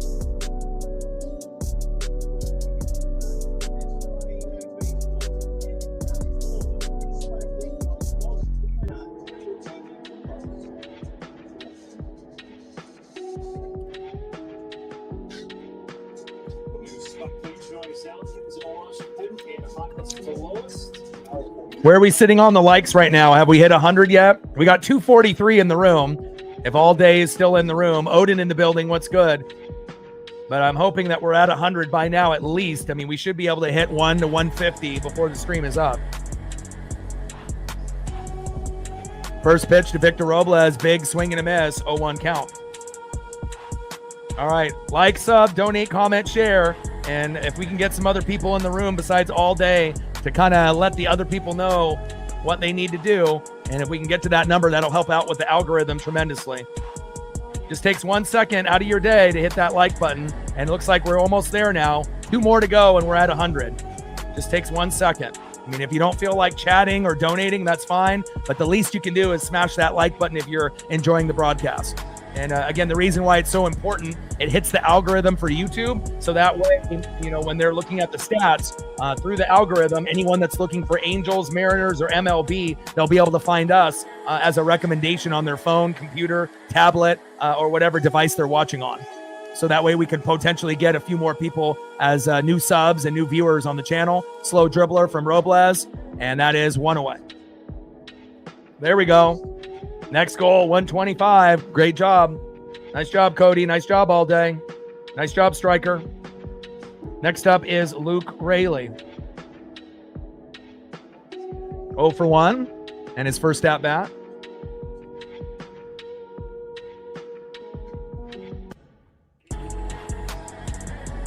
First pitch, big swing and a miss by Luke Raley, 0-1 count. And we definitely want Luke to nuke it, but the timing has been off with his injuries, in 2025. And he's not the greatest defender. And obviously his timing in the box has not been fixed. It's like one of those things. It's a reoccurring thing anytime he plays. And he even has a hard time getting on base with even a single. 202 average, 4 homers, 19 ribbies. And honestly, if we could have someone like Ben Williamson, if he was able to play first and third, that would be better than having Luke Raley. But at this point, it is what it is. At least they finally brought up Leo Rivas. But, I would love for Ben to be able to join this party, but he's kind of limited because he can only play third base or, possibly DH. And we already have a couple DH guys that play that role. So kind of the main reason we hung on to Dylan Moore for as long as we did, unfortunately. Slow dribbler, throw to first, and down goes Luke Raley, and that is 2 away.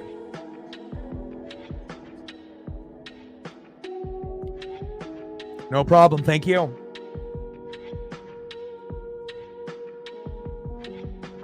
Next up is J.P. Crawford. And hopefully Dan Wilson will realize that Leo Rivas is good enough to start every game, and I would rather have him start, at second base than Polo, and again, Polo can be the DH and whatnot, but in a situation where you have Garver catching, you want Cal to play, and then Cal takes that DH spot. I get it, but, I feel that Rivas and Robles need to be playing every day to give us the best chance to win. And if these guys would have started both games, we would have probably not went into extra innings in back-to-back games. We might have been able to win at least one of those or both in regulation, but at least we ended up winning in 13 and 12 against the Cardinals and obviously the Angels last night. 2-0 pitch, takes a strike looking high and away. 2 balls and 1 strike to J.P. Crawford. Let's go, J.P. Yusei Kikuchi on the mound. And J.P. Crawford in the box. And we know J.P. can play that great defense, but let's see if we can get something here out of J.P. He's sitting at 9 home runs, and he's so overdue for home run number 10. Big swing and a miss by J.P. 2 balls and 2 strikes with nobody on and 2 outs. Kikuchi on the mound, J.P. Crawford on the box on a global broadcast on Apple TV+.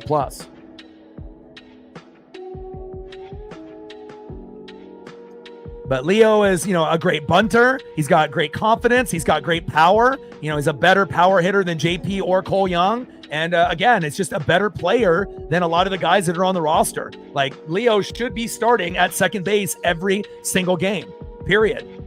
He can do a lot. Steal bags, hit for power, hit a single, bunt the ball. He's got great patience in the box, great baseball IQ, great teammate. Again, and it's kind of crazy to think if we would have called him up over Dylan Moore 3-4 months ago, imagine how many more wins we would have. We probably would be sitting at 4 or 5 more wins with just Leo Rivas in the lineup every day.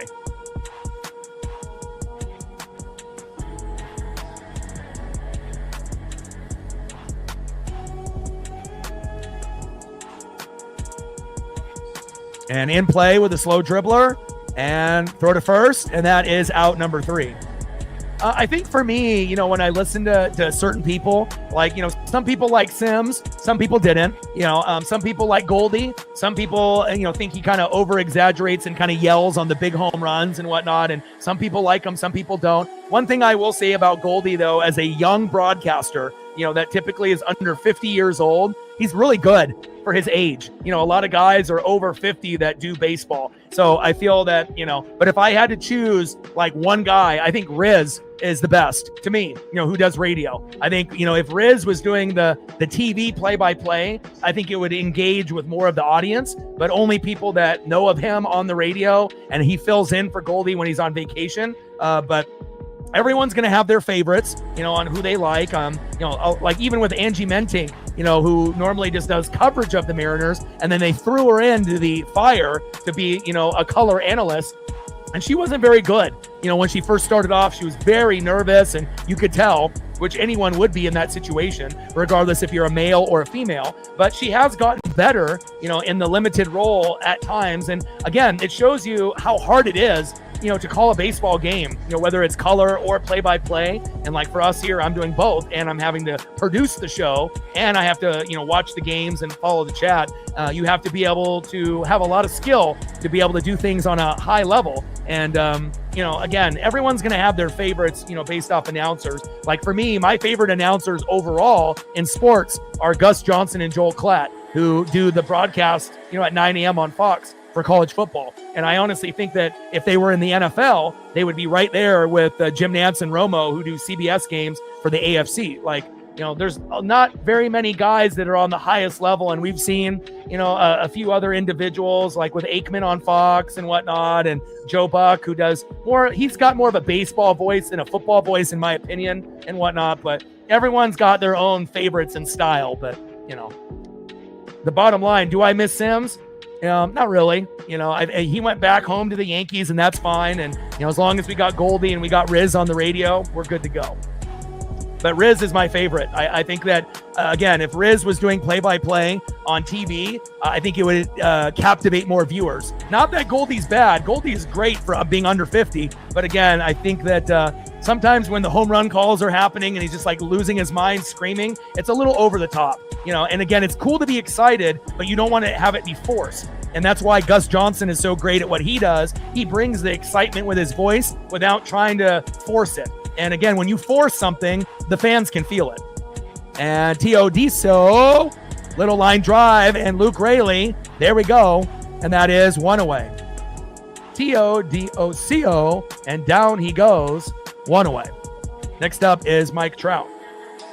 It's like a sweet spot that you have to have when you call a game. Like, you have to be excited, but it has to be genuine, and it can't be over the top. It has to be like felt as like real and genuine, based off your, reaction. And again, if you're screaming and yelling, just trying to get clicks, then it kind of turns people off, And it also depends on your voice. Do you have a soothing voice? Do you have a radio, TV voice or not? And obviously, as you know, there are popular YouTubers that don't have great voices, but they're just popular, And again, it definitely helps when you have a nice soothing voice to call a game. 0-1 pitch, fouled off, right down the middle by Mike Trout. No balls and 2 strikes from Castillo to Trout. We're in the top of the 6th, 1-0 Mariner lead.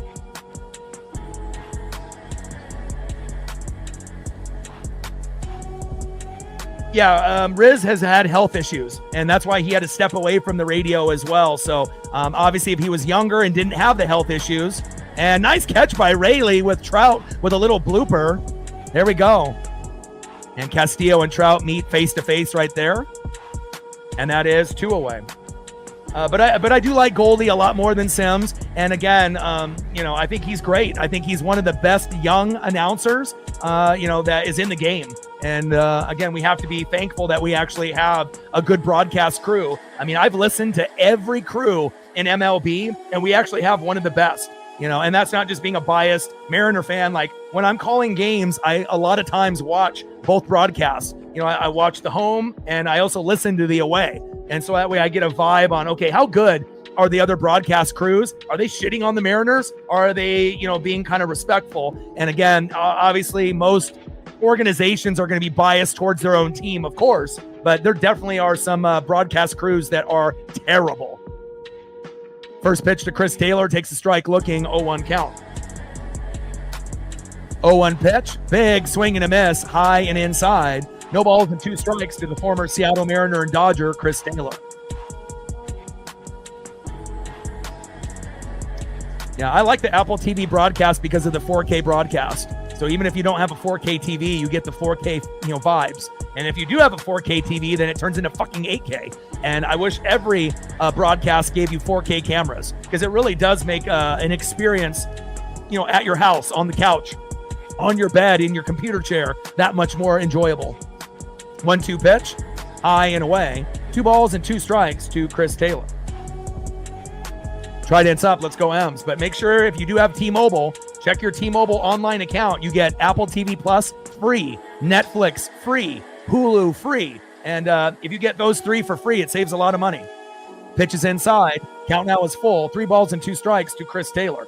And one of the only ones that I paid for was Peacock, but now WWE is off of that, so I canceled it. So, and I can just use, the Sunday night, games on NBC rather through Peacock, because Peacock has a delay. So there's no reason for really me to have Peacock anymore. And line drive there by Chris Taylor, and the former Mariner and Dodger gets a hit. Randy fumbles the baseball, takes his time throwing it in, and this is an occurring issue for Randy Arosarena. Terrible, lazy effort in left field. He feels like he's so uninterested out there. Like, catch the ball, it goes out of his mitt, and then he doesn't even throw it with purpose. Like, focus, my guy. He is by far the worst defender on the team. I know that we love him in the box, and he's been an all-star, but I don't know if I've ever seen an all-star player be so shitty at defense in my life. And again, singles turn into doubles turn into triples when it gets hit in Randy's area. Instead of worrying about your fucking ice on your neck, how about taking the time to work on your defense and help this team win? Because again, if Randy plays like that and we go against the Astros, the Blue Jays, the Tigers, and it's a game that's 3-3 in the 9th and they hit it in his area, we're going to lose. There's no doubt about that, and I don't want to lose because a ball gets hit into Randy's area. But time and time again, Randy has shown that he has no effort or passion for defense. And it fucking irks me. I hate it. Goddamn terrible. Like, you know, make Randy a DH if that's what it's going to be. You know, if he can't defend or doesn't want to defend, why do we even have him in left field? It's a liability out there. You know, and at one point we can move Robles to left when we have Lazaro Montes get called up and we can put him in right. But for the time being, I guess this is what we have to deal with. But it seems like he fucks up once a game, every game throughout the year, sometimes multiple times, with that poor effort at defense. Pitches low and at the knees. 2 balls and 1 strike to Yoan Moncada. Love Harry Ford. You know, wish he would have got the call up sooner. And again, we got a lot of guys in the farm system that are going to be grateful additions to this roster in the near future. But again, I love me some Harry Ford. And again, big sac fly to get the win. And Leo Rivas the night before. It's just awesome to see not regular players, you know, win games for us late. Pitches inside. Count now is full. 3 balls and 1 strike to Yoan Moncada. Jacob in the building. What's good?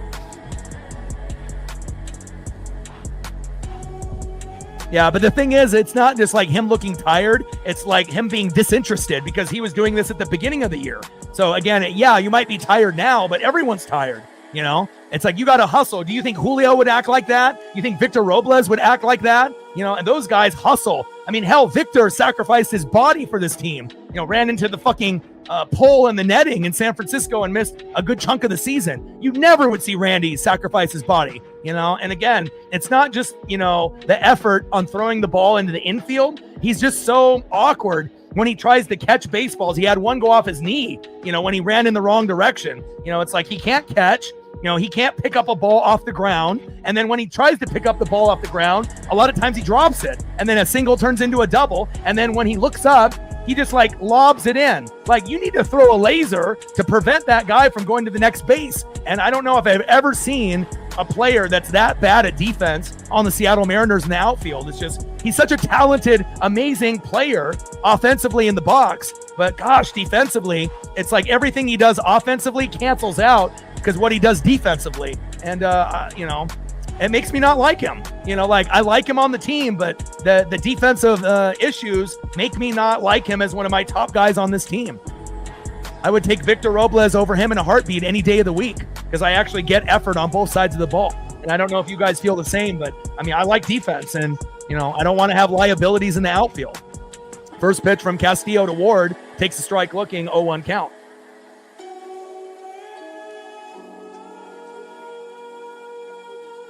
And that gets away from Garver and finally located. And now we got runners at second and third with 2 outs.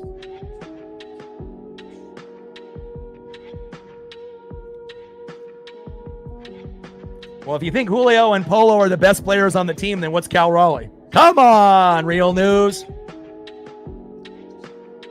Cal Raleigh is having one of the best seasons that catcher has ever had on planet Earth. Top of the 6th, 1-0 Mariners. Runners at second and third with 2 outs. 1-1 pitch, low and away. 2 balls and 1 strike to Taylor Ward. Come on, Castillo. Don't blow this here. Castillo on the mound. Taylor Ward, the best player that's in the lineup today, not named Mike Trout, in the box. In play. And that should be a routine play all the way. Wow! Victor Robles with a big diving catch. And again, you would never see Randy Arozarena make that catch. Unbelievable.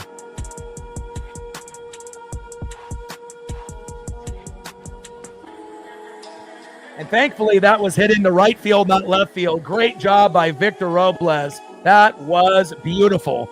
Nice job, Victor. And Luis Castillo says, I'm buying you dinner tonight. Thank you so much. And that bails him out because it kind of felt, right, if that ended up being a hit, that they were going to take the lead. And then who knows how many more they get before we pull them. And Castillo's at 93 pitches, so he should be done after that. And great job by Victor by saving his ass. Great job. We still got a 1-0 lead. Beautiful.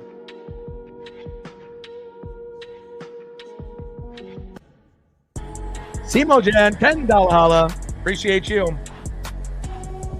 Stacks. Racks with a little Cactus Jack. Bang, bang. We're at 125, 75 to go to hit the goal. Appreciate you. Get on that dono train. Maximo Jen. Thank you so much. Appreciate you. You know, and defense is so important, you know, not only in basketball, baseball, football, and hockey. You can win games offensively, right? But defense wins games and defense wins championships. You know, you got to have great pitching and great defense to win. You know, and again, when we had the World Series last year with the Dodgers and Yankees, right? People thought, well, maybe the Yankees will have better pitching and defense. But what happened when we started watching the World Series? The Dodgers ended up having the better pitching and defense and the hitting. And there was no question about it that Judge was going to struggle. And then at the end of the day, the Dodgers ended up being the champs. And again, it shows you how important, you know, those little things are. And it really does add up game in and game out. Now, Kate is not ready. Come on, Real. Like, sub, donate, comment, share. If you haven't smashed that like button yet, please do. Help us get to 200 likes before the stream ends. 200 on the dono train before the stream ends. Hop on. And we're looking to get 19 subs to be able to hit 21,800. And now we are sitting at 8 subs to go. Let's go. Gained another 4 since I last checked. And we've gained 11 subs so far tonight. Can we get 8 more subs to hit 21,800 before the stream ends? I say yes.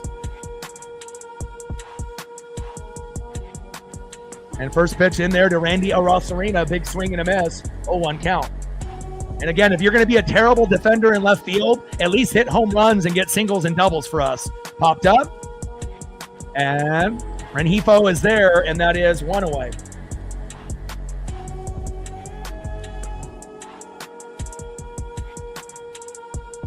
Next up is the big dumper, Cal Raleigh. Let's go, Cal. 53 home runs, 1 more will tie Mickey Mantle for the most home runs for a switch hitter of all time. 240 average, 53 homers, 113 ribbies. You know, and a guy that could hit 29 to 34 home runs prior to the torpedo bat. And obviously this is his breakout year. And again, I can see Cal breaking his own records for many years to come as the best catcher in baseball. And I don't think there's going to be really that many people that are going to be on his level moving forward. Pitch is low and at the knees. 1 ball and 1 strike from Yusei Kikuchi. And again, Cal has been intentionally walked a lot in the Cardinal and Angel series so far. And nice to be able to see him get at least a chance to potentially get to 60 home runs. He needs 7 more. Pitch is inside, almost hits him on the hip. 2 balls and 1 strike to big dumper Cal Raleigh. Come on, Cal. Trident's up. Let's go, M's. 2-1 pitch, big swing and a miss. 2 balls and 2 strikes to big dumper Cal Raleigh. No, Castillo is done.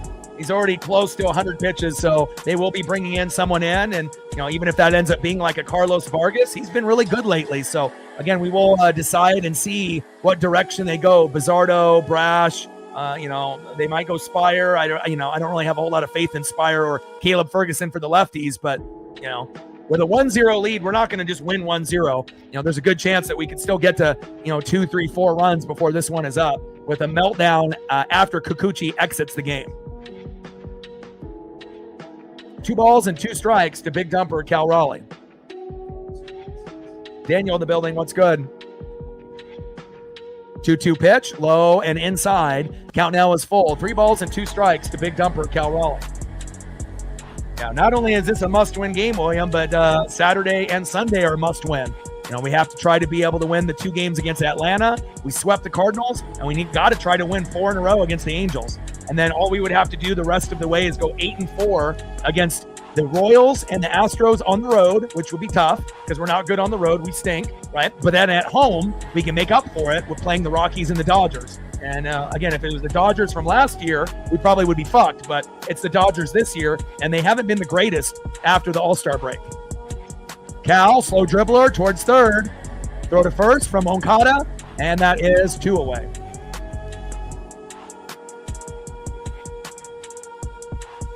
Next up is center fielder Julio Rodriguez, 0 for 2. Trident's up. Let's see if we can get a little magic here and a home run by Julio Rodriguez. Trident's up. Let's go M's.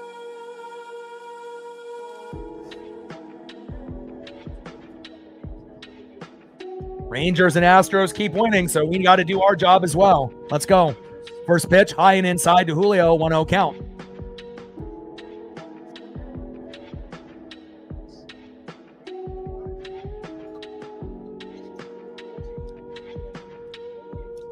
One-0 pitch, big swing and a miss, low and at the knees. 1 ball and 1 strike to Julio Rodriguez. Dial in, Julio.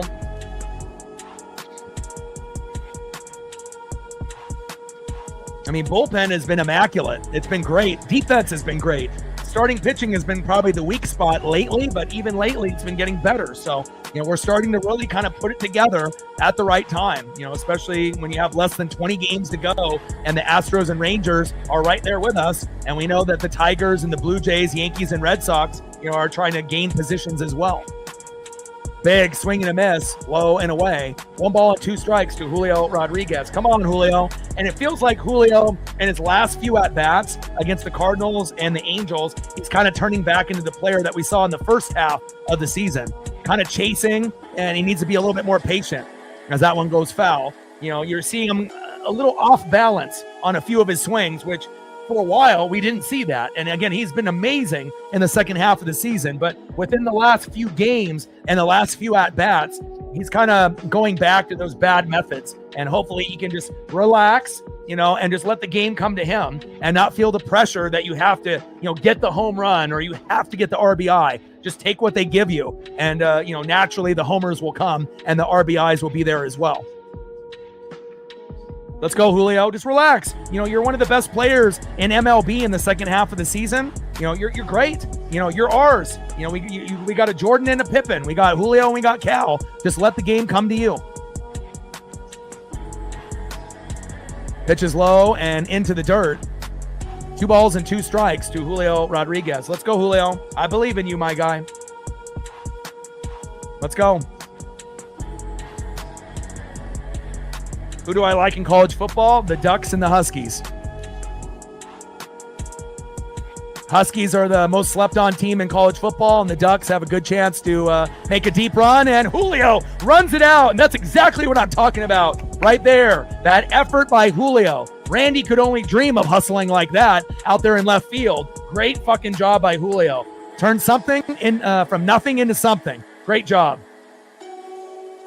Nice job, J-Rod. Great hustle to run it out at first.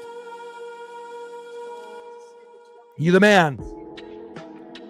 Next up is Eugenio Suarez. Good vibes only, and typically it's a home run or it's a strikeout, and hopefully it's a home run here. We could definitely use one. And if he homers here and makes it 3-0, obviously there's no looking back. Let's go, Gino. Good vibes only. For college basketball, I mean, I follow it when it's like March Madness. I used to, follow the Ducks and a few other teams, when I was younger and whatnot. But I don't know. I feel like the NBA and college basketball isn't really the greatest. The effort, college basketball is better than the NBA based off effort. But again, once it gets to the playoffs, it gets a little bit better in March Madness, obviously for the college tourney. But I keep tabs with many teams, but I'm not going to go out of my way and watch a bunch of games during the regular season. So, I mean, I'll go to a few Blazer games here in Oregon, to watch Yang, our draft pick, and Donovan Clingan. Dame is back in town, so, that'll be fun. But the problem with the NBA is that they don't try, and if you don't try, I'm not interested, Again, you get a better effort in the NFL, the MLB, and NHL than you do in the NBA. They're just kind of entitled and lazy. They get a hangnail, they're out for fucking 10 games. It's just, they're not built the same way as the other players in the other sports. And Gino crushes it. Going deep. It's a mile high, but it's going to stay in play, and that is out number 3. Kikuchi has a big sigh of relief. End of the 6th inning, 1-0 Mariners.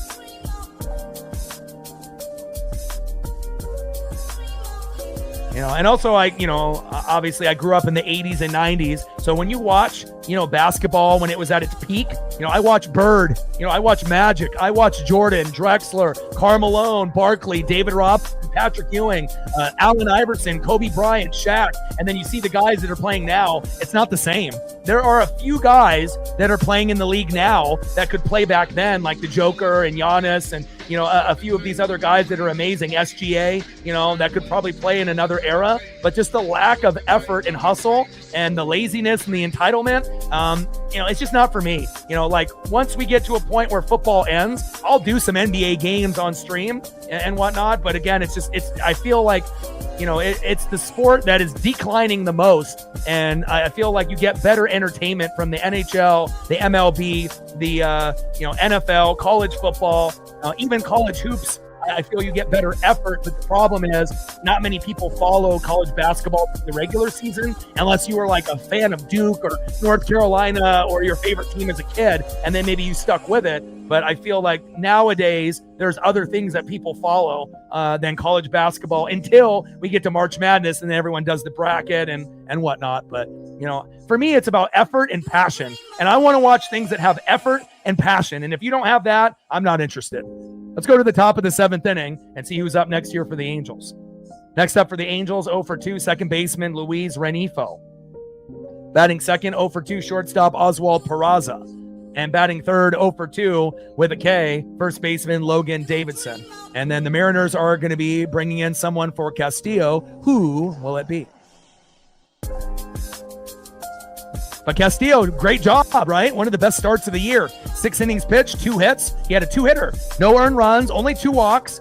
Ks could have been a little higher, but he had 5. 93 pitches, 59 strikes, 3.71 ERA. But the best part is that he didn't give up a run. He didn't give up multiple home runs, and I think that is a win. $2 holla. Stacks. Racks with a little Cactus Jack. Bang, bang. Thank you so much. Another $2 holla on the Dono train. Oh, Castillo is still out there. What is he doing? Is it because our bullpen is tired? I don't know if I like this decision. So they still got Castillo out there, and he's at 95 pitches. And again, I don't think I agree with this because, again, when he gets tired, that's when a home run might come out. And do we really want to lose this game because we keep him in for, an extra 15 pitches? Dan Wilson, what are you doing? And I get it, our bullpen is tired, but this might not be the smartest decision. But I know they're trying to get at least another out or two, and he gives up a base hit, idiot. See, not a smart decision.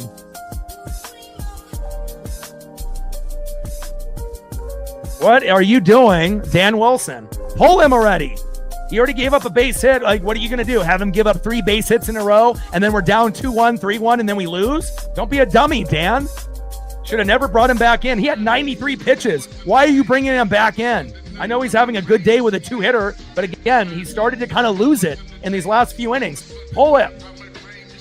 Don't wait for the game to be tied before you pull him, or when we're down 2-1 and they hit a fucking home run out of the blue.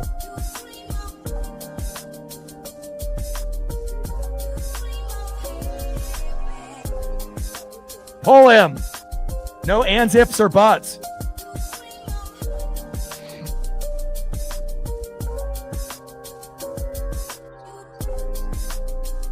And Vargas is coming in. Good decision. And Vargas has actually been pretty good. There we go.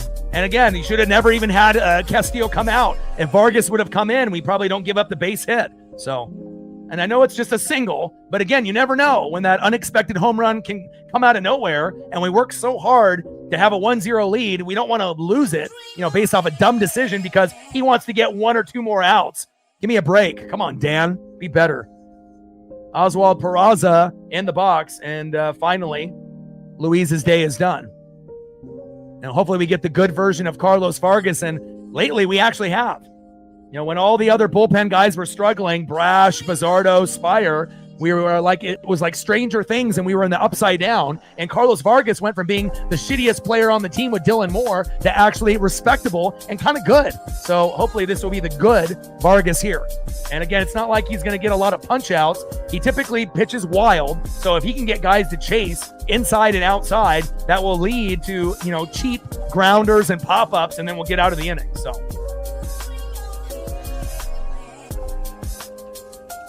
Let's go.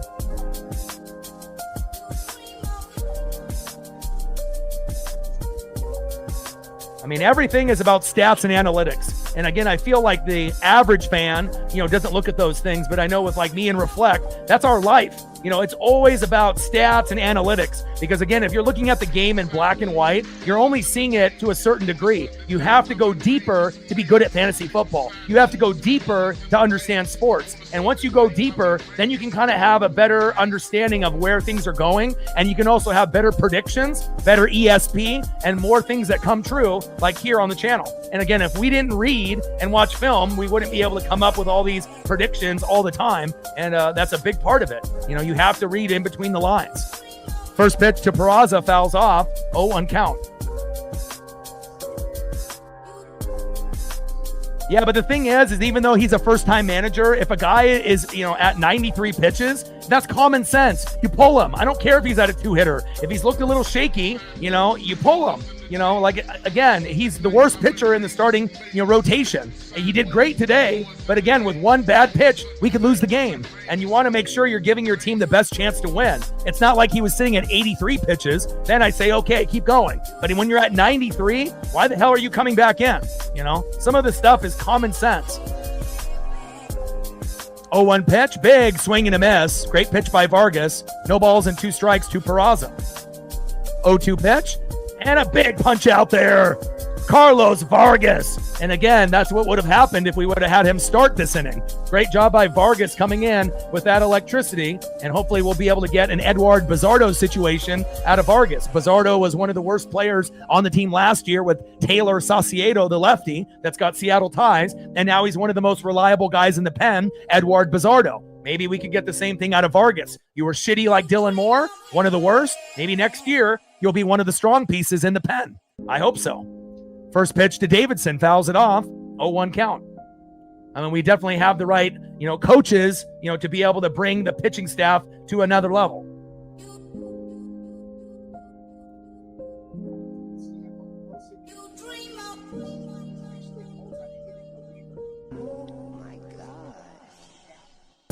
I mean, I've been obsessed with stats and analytics as a kid. When I was buying baseball cards, throw to second and wild throw. And it skips away. But, I was always flipping over the baseball, basketball, football, and hockey cards. And I was memorizing, okay, 6'3", 205, Arizona State, 30 homers, 85 ribbies. Like I was always, that kind of kid. And I still played video games and played with my Ninja Turtles and wrestling figures and Transformers and G.I. Joes. But I think that's always been kind of who I am. I've always been interested in the numbers and the stats. Part of it, not just what the front of the baseball card looks like. I want to see what's on the back. Like how good are they and how long have they been good? 1-1 pitch, low and at the knees. 2 balls and 1 strike from Vargas to Davidson. Kraken. So for me, it's Mariners, Kraken, Blazers, Ducks, and the only team I support that's out of the Pacific Northwest is the Tampa Bay Buccaneers. Because I'm a defensive fan, and the Hawks and Niners didn't have those types of defensive players. That gets away from them, and that's going to bring in a run. 1-1, Angels and Mariners. And if we would have had Josh Naylor at first, that play doesn't happen. And that's what happens when you have Luke Raley, a liability in the box and at first base, just like Randy in left field. If you have defensive players that can't get the job done, then you give up a run. Come on, Luke. That's why Luke Raley shouldn't even be on this team. He should be in AAA, and Ben Williamson should be, taking his spot. Come on, Luke. Naylor would have made that play. And now we have to work hard now to be able to get that big home run here late. And I still think we're going to have a very good chance to win and whatnot. But again, it shows you how important defense truly is at key positions like first base and left field. Next up is Joe Adell.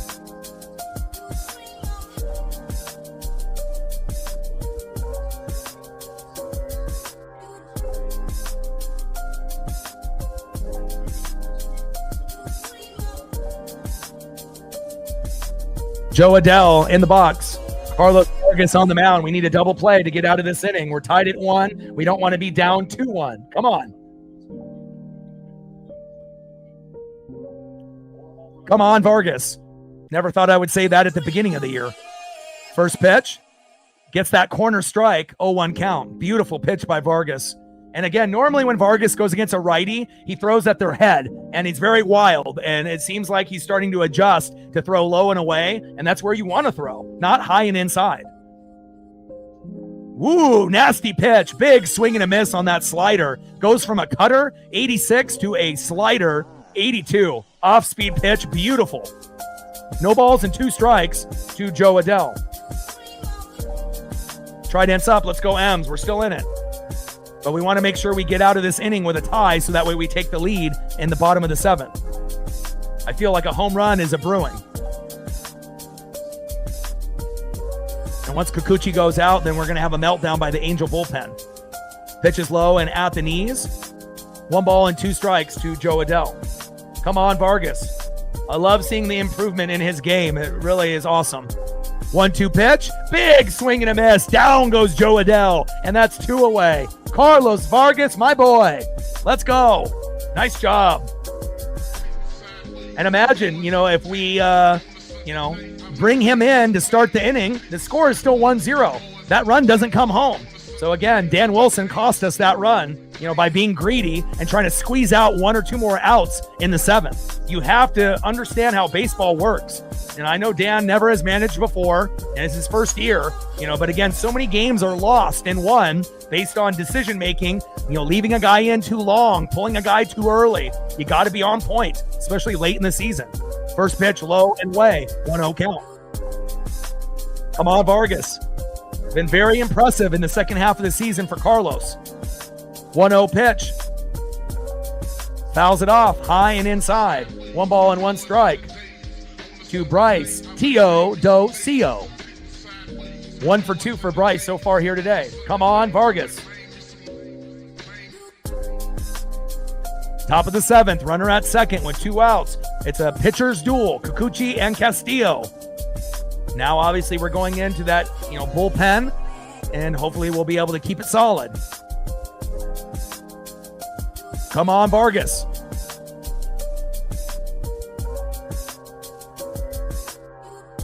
One pitch. And he hits him. Come on, Vargas. Uh-oh. Runners at first and second now with 2 outs. And that's a problem with Carlos being a little wild. He doesn't have a whole lot of location. It's kind of top-end speed, and that one got away from him. Hit him right on the elbow. Hopefully Bryce is okay. I don't want to see injuries. And not the player that we want to see, who hit a home run yesterday. 0 for 3 with a K, Mike Trout. We cannot give up a 3-run bomb here, because if that happens, we're going to lose. We got to pitch him correctly here. Come on, Vargas.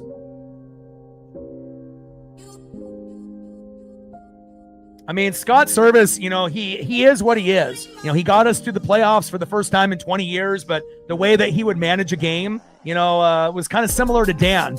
Keeping guys in too long, pulling guys too early, having the wrong lineup, not really understanding the roster, trying to be everyone's friend. Fuck all that. You got to be able to understand that it's not about friendship. You got to play the best players late in the year. And, again, I'm glad that we moved on from Scott. I wish him the best, in his, other endeavors, but again, Dan will only get us so far. And again, it's not like you're able to get, an offensive coordinator or defensive coordinator like in the NFL. There's only like 5 good managers out of 30 in MLB. It's not easy to get a replacement.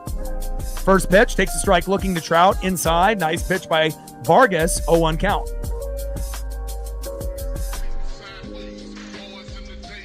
I mean, if I was going to grade like Service and Wilson on a scale of 1 to 10, they're probably like 7s.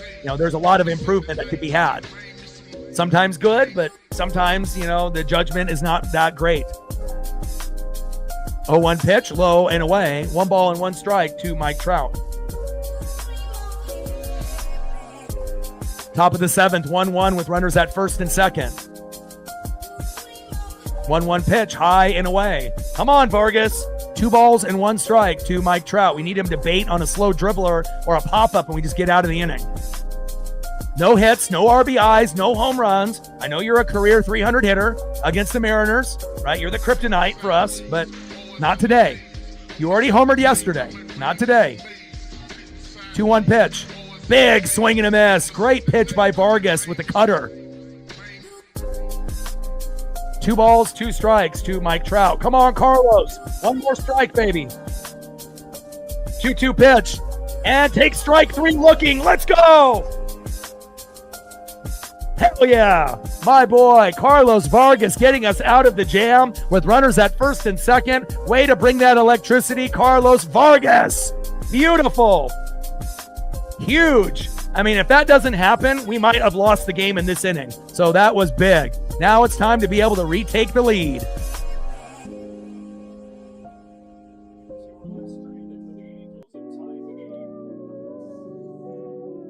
Trident's up. Let's go, M's. Like, sub, donate, comment, share. If you haven't smashed that like button yet, please do. Help us get to 200 likes, 200 on the dono train.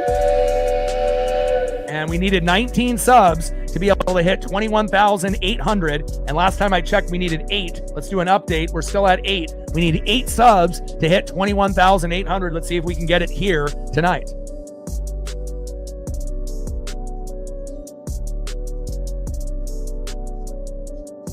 Next up for the Mariners, 1 for 2 with an RBI, a guy that's been clutch. Anytime a guy can have an 8, 9, 10 game hit streak, you know he's feeling it.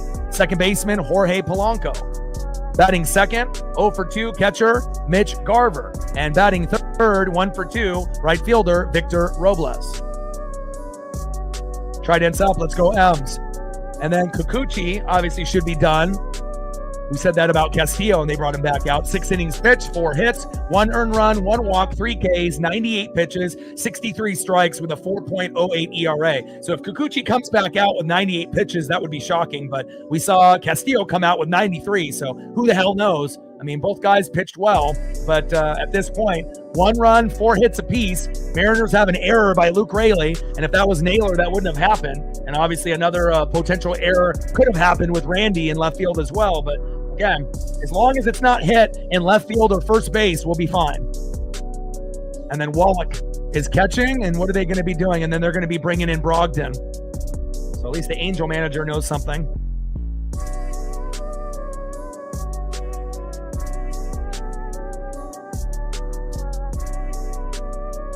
All right, Connor Brogdon coming in.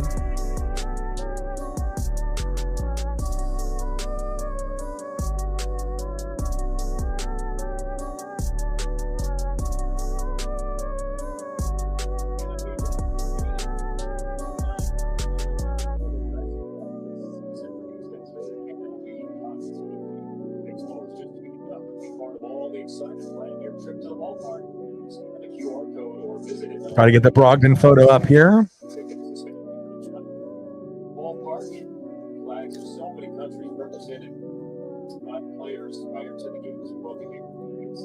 All right, here we go. Bottom of the 7th inning.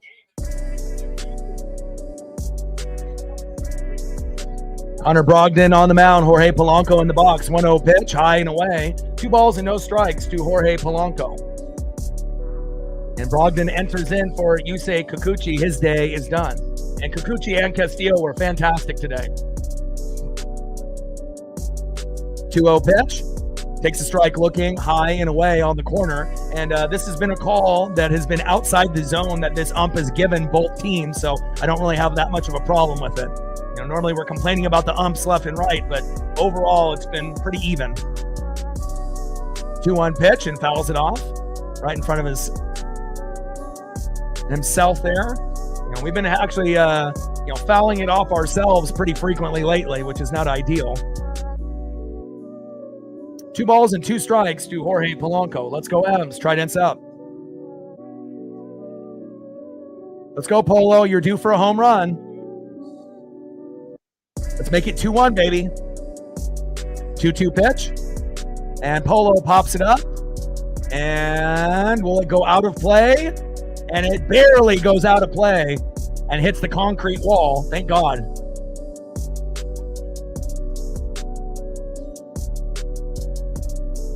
And Travis d'Arnaud, the catcher that normally would be there, the former Atlanta Brave, just hit the injured list, which many other players have hit for the Angels as of late. Bottom of the 7th, 1-1, Angels and Mariners.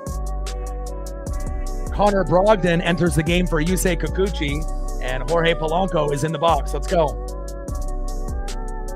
2-2 pitch. And slow dribbler to first should be a routine play, toe tap on the bag, and that is 1 away.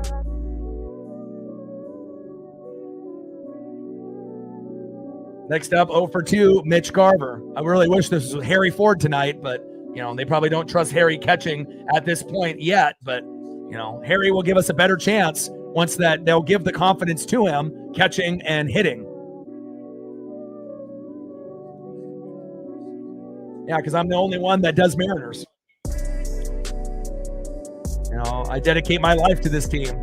My goal every year is to do 155 out of the 162 games. If I miss one game a month, it'll only be because of a WWE pay-per-view or PLE. That's it. So no one has the dedication or the passion than what we do here. 0-1 pitch, fouled off, high and away.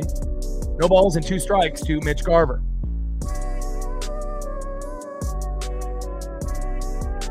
Let him know all day.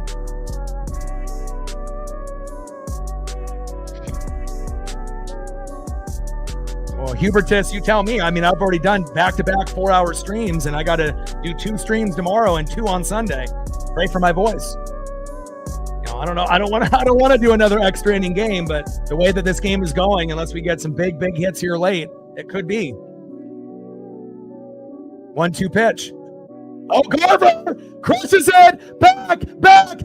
See ya! Mitch Garver with a big home run. Boom!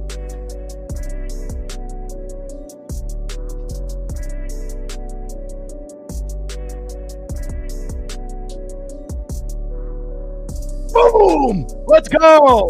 And again, we know Mitch Garver, at one point or another, once in a while, will give you a big play. And just like that, goodbye baseball. 2-1 Mariners. Trident's up. Let's go. Yes! Hell yeah! And again, anytime you get homers, from guys that really aren't home run guys, that are, kind of liabilities to the team, when they do homer, in clutch situations like this, it really, gives you that lift that you need. Next up is Victor Robles. Let's go. And again, we just needed that meltdown, right? And again, once you end up getting that pitching change, out goes Kikuchi, comes in Brogdon. Goodbye, baseball. 2-1 Mariners. 0-1 pitch, big swing and a miss. No balls and 2 strikes for Victor Robles. Let's go. Hell yeah. 0-2 pitch, check swing, and he fouls it off. No balls and 2 strikes to Victor Robles. Let's go, baby. And as soon as he hit it, you could tell that was gone. Beautiful swing by Mitch Garver. Wow.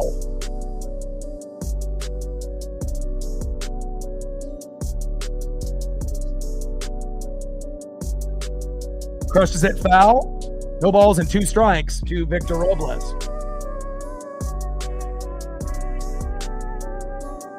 He is a World Series champion with the Texas Rangers, but again, hasn't really had the greatest Seattle Mariner career, but does it today. And sometimes when you get those unexpected homers from guys like Garver, Luke Raley, J.P. Crawford, Leo Rivas, it really does give you that lift emotionally, not only with the crowd, but gives you the confidence that we'll get another. And typically when the Mariners hit one, it leads to a second home run, a third, and sometimes a fourth.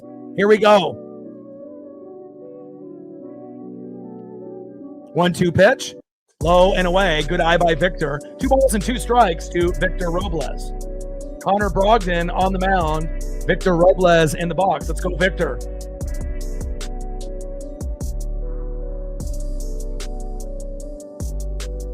Hell yeah, man. And again, for a game to be at 1-1 and, we're just kind of going through the motions, we needed someone to make a statement, and Mitch Garver was that man. Great job, Mitch. And again, we've criticized Mitch a lot, throughout the year, not being a very good hitter, not being a very good defensive catcher. But again, he makes up for it here today.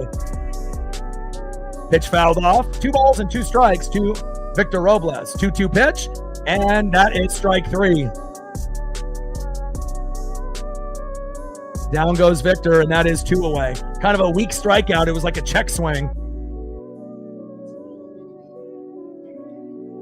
Next up is Luke Raley, who probably, again, we should have someone come in and hit for him and whatnot, but It's not like we have Donovan Solano on the team anymore, and there's only so many guys that can play first base. But, wish Josh Naylor was in the lineup today. Yeah, I know he ended up going 0 for 5 yesterday, and that was one of the first times that he's done that for us, where he didn't really come up with a big hit, and they gave him a day off to rest. But Luke's timing has been off all year. If we get a Luke Raley home run, I mean, that would be big. We need a Luke nuke, but I don't think you're going to get one here. 0-1 pitch, low and at the knees. 1 ball and 1 strike to Luke Raley. But even if it's not a homer, he can get a single, but he's even had a hard time doing that. Like maybe best case scenario for Luke if he gets hit by a pitch or if he takes a walk. I hate to say that, but that's kind of the reality right now. 1-1 pitch, big swing and a miss. Timing is completely off. It hasn't improved all year. 1 ball and 2 strikes to Luke Raley.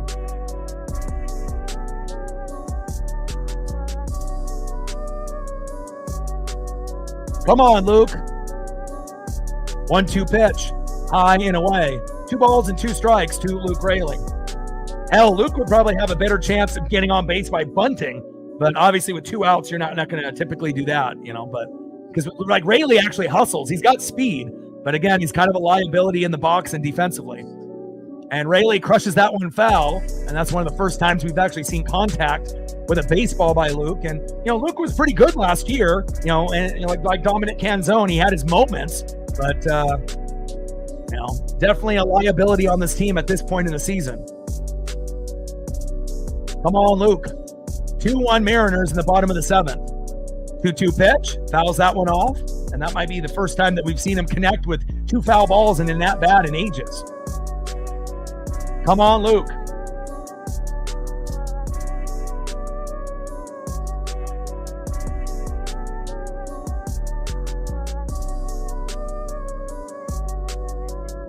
We're 1 sub away from 21,800. Who will it be out of the 372 in the room? We're going to hit that number, baby. We needed 19 subs to hit the goal. Raley crushes it, foul. But we need 1 sub to get there. We gained 18. Who's going to be number 19 today? We're at 21,799. 1 sub away. And we just hit 21,700 a day ago. Or 2 days ago, so to gain 100 subs in a day or 2 is really good. And that is strike 3. Big swing and a miss for Luke Raley, but at least we ended up getting the big solo dinger by Mitch Garver, and now we're up 2-1 with all of the Uncle Mo and the momentum. All right, let's see who's up next here for the Angels in the top of the 8th inning. Next up for the Angels, 1 for 3, right fielder Chris Taylor. Batting second, 0 for 1 with 2 walks, third baseman Yoan Moncada. And batting third, left fielder Taylor Ward, and it looks like Vargas is coming in for Carlos Vargas. All right, Gabe, you better not blow it, Gabe's fire. I need the good Gabe, not the bad Gabe. No RBIs, no home runs, no wild pitches.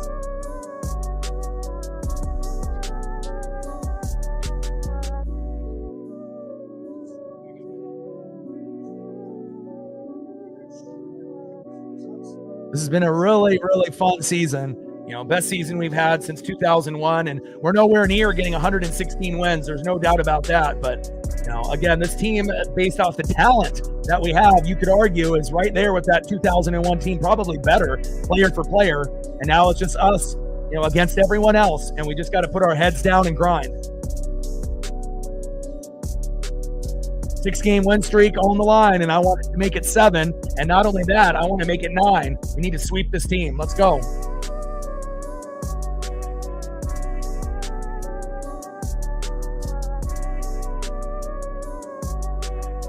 And then we just did. We got 5 subs just like that. Now we're at 21,804, 96 to hit the next goal. There we go. Shout out to all the new subs that we've acquired. We'll be at 22,000 subs before you know it.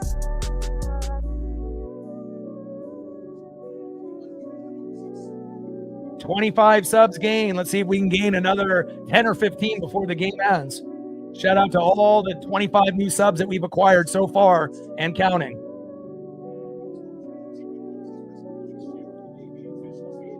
Jerry in the building. What's good, brother? Jake in the building. What's good?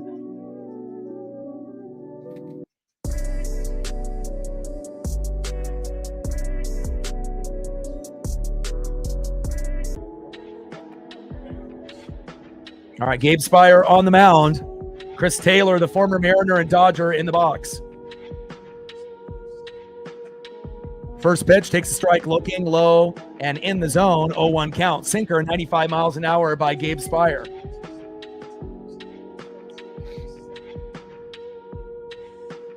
Yeah, I mean, you're going to get fatigued with all the players, but every team is going through it. So it's just how you're mentally prepared. If you're mentally strong, and obviously you have to be physically and mentally strong to be great at baseball. And, again, the bullpen has been playing great as of late. Starting pitching was a little weak recently and has started to get a little bit better. Defense and hitting have been great, and we just need to try to put it together. And again, we're trying to go 15-4 in the last 19 games, which is super aggressive. But if we hit that, we're going to hit 90 wins, and that might be able to put us over the top on the Astros in the win column in the AL West. Whoa, pitch high and inside. Holy fuck. Almost hit him in the head. Come on, Gabe. Jesus. Felt like I was watching Carlos Vargas pitch there for a second. If Taylor doesn't move out of the way, he gets beamed in the head. And it's not like Gabe is a dirty pitcher or anything like that, but that was way too inside. And then we gained 3 more subs just as I look. 93 to go to be able to hit 21,900. Big swing and a miss, and that is strike 3. Wow. That kind of made me remind me of flashbacks of like Roger Clemens, because Roger Clemens would do that. He'd throw at your head, and then all of a sudden you'd be a little scared, and then he would throw it right down the middle, and then you would swing and miss, and it was strike 3. So I don't know if he's channeling in his inner Roger Clemens, but as long as he doesn't hit anybody and hurt anybody, we'll see where it goes. Nice job by Gabe. 1 away. Next up is Lugo. Matthew Lugo up next.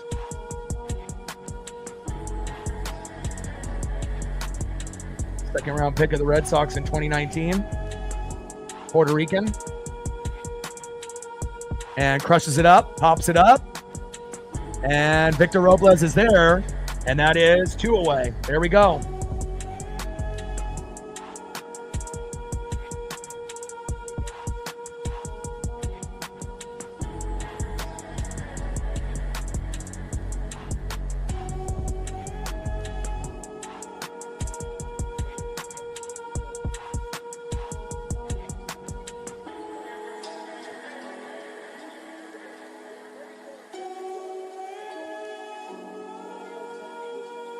Next up is Taylor Ward. First pitch is inside and makes Ward crouch out of the box. 1-0 count. Ward in the box. Gabe Spire on the mound. So far, so good for the good Gabe, not the bad Gabe. Yeah, Ward is the best player on the team. There's no doubt about that. He's definitely improved quite a bit. Now, Mike Trout is going to be the most popular name, future first ballot Hall of Famer, but he's no longer playing center field, DHing primarily. Still can hit 20 to 30 home runs in a season, Mike Trout, but Ward is a guy that can, hit you 25 to 40 and very solid hitter. 1-1 pitch, takes a strike looking inside. 1 ball and 2 strikes to Taylor Ward. And we're very lucky that he's 0 for 3 with 2 Ks today.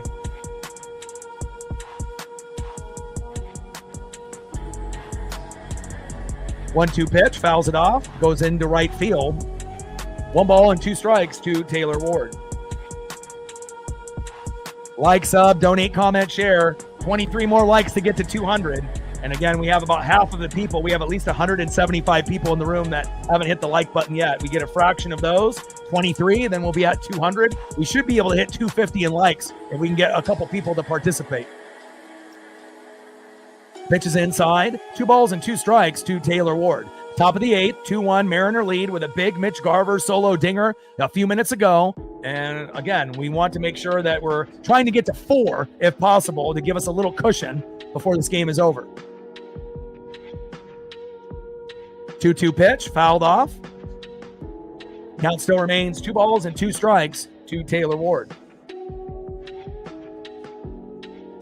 Let them know, Marine Bean, it doesn't have to be just all day. For all the regulars that are in the room, encourage the other people that are watching to hit that like button. I mean, if you don't want to donate or chat, that's fine, but you can at least hit the like button if you're enjoying the broadcast. 2-2 pitch, fouled off behind the plate to the T-Mobile bricks. Bottom of the 8th, incoming shortly, but we're in the top of the 8th now. 2-1 Seattle, 2-2 count with nobody on and 2 outs.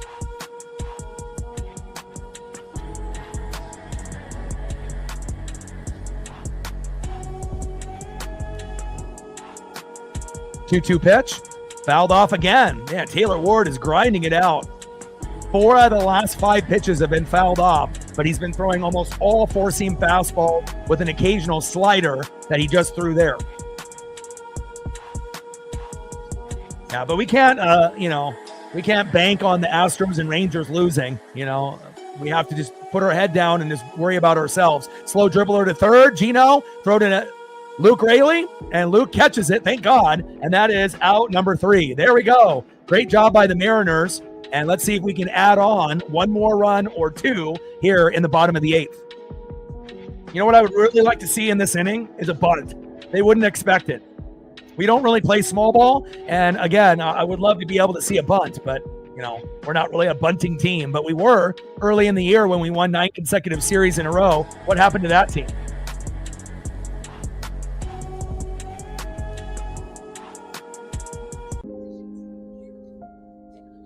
Next up for the Mariners, 0 for 2 with a K. He's sitting at 9 home runs, and at some point, he's going to hit home run number 10, just like Mitch Garver did recently, J.P. Crawford. Could it be at this at-bat that he gets home run number 10? That would be great. Batting second, 0 for 3 with a K. He might be a liability in defense in left field, but he's a good hitter, Randy Arozarena. And batting third, 1 for 3 with a run, the best catcher in baseball, big dumper, Cal Raleigh, sitting at 53 home runs, and the next one will be 54, and that'll tie Mickey Mantle for the most home runs for a switch hitter in MLB history. Tridents up, let's go Cal. The best case scenario would be JP with a single, Randy with a single, and then we end up getting this, a 3-run blast by Cal Raleigh, and then we end up going up 5-1, and we win 5-1. So I'm trying to talk it into existence, but we'll see if the sports gods agree or not.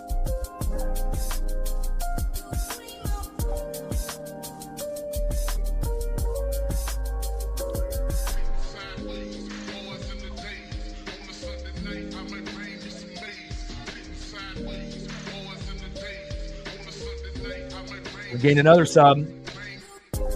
92 to go to hit 21,900. So again, 192 will put us at 22,000. And again, we have obviously goals to go from 22,000 to 23,000, 24,000, 25,000, and then long-term goals, 50,000, 75,000, and then 100,000 subs. And I know, when a lot of people say that, it's kind of like, oh, wishful thinking, but we will hit those numbers on this channel. It's just a matter of time. 95 slide by Griffey. We've only had 4 good years out of 40, 95, 97, 2001, and 2022. And we're about to add the 5th best season in 40 years this year in 2025. First pitch from Brogdon to JP, big swing and a miss, 0-1 count. You got to be mentally tough to be a fan of a team that's only been good 4 or 5 times out of 40 years. Believe you me. We're fucking mentally strong through and through. 0-1 pitch, fouls that one off towards third base. No balls and 2 strikes from Brogdon to JP Crawford. Let's go, JP. We know you can bring that defensive energy. Let's see if we can get that swagger to come out with that bat. I would love for him to hit home run number 10, but I'll take a single here. 0-2 pitch, big swing and a miss, and a really good pitch there by Brogdon, and that is 1 away. Way to bring the electricity there for the fan base. Next up, left fielder Randy Arozarena. And you got to make up for that lack of effort and hustle in left field. Come on, Randy. Let's go, baby. Give me this, Randy. Let's go. And then we're going to be grinding hard tomorrow and Sunday. I hope I have a voice. 9 a.m. I'm going to be working for the Ducks in Northwestern for college football, and we'll do the Mariner game in the evening, so we'll be doing 2. And then on Sunday, we're going to go back-to-back with the Mariners and Sunday Night Football, Falcons and Vikings. J.J. McCarthy, Michael Penix Jr. Randy on an 0-1 pitch, line drive, and he is there in center field, and that is 2 away. Hopefully I have a voice Monday morning. But again, lots of fun college football, lots of fun MLB, and a lot of great NFL this weekend. I'm really looking forward to it.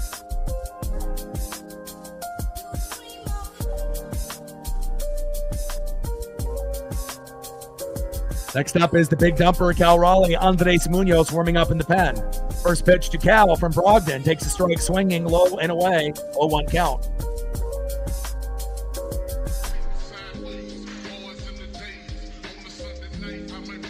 Now, I know some people think it's the Etsy witch. You donate $16 to an Etsy witch, and then all of a sudden the Mariners wins games. It may not be that, but again, this team is very, very tight, and we're coming together at the right time. 0-1 pitch, high and away. 1 ball and 1 strike to a big dumper, Cal Raleigh. And it's nice that they're actually pitching to him, instead of him, getting intentionally walked. I think every fan wants to see him get to 60 home runs.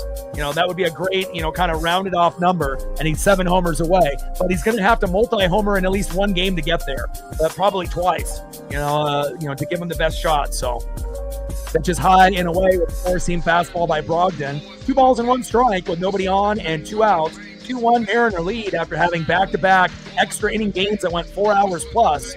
Mariners winning both. Cal crushes it into center field. It's going back and it off the wall. Go, go, go. Wow, diving catch miss, and Cal pumps the brakes. Don't go to third, and that is a stand-up double for Cal Raleigh.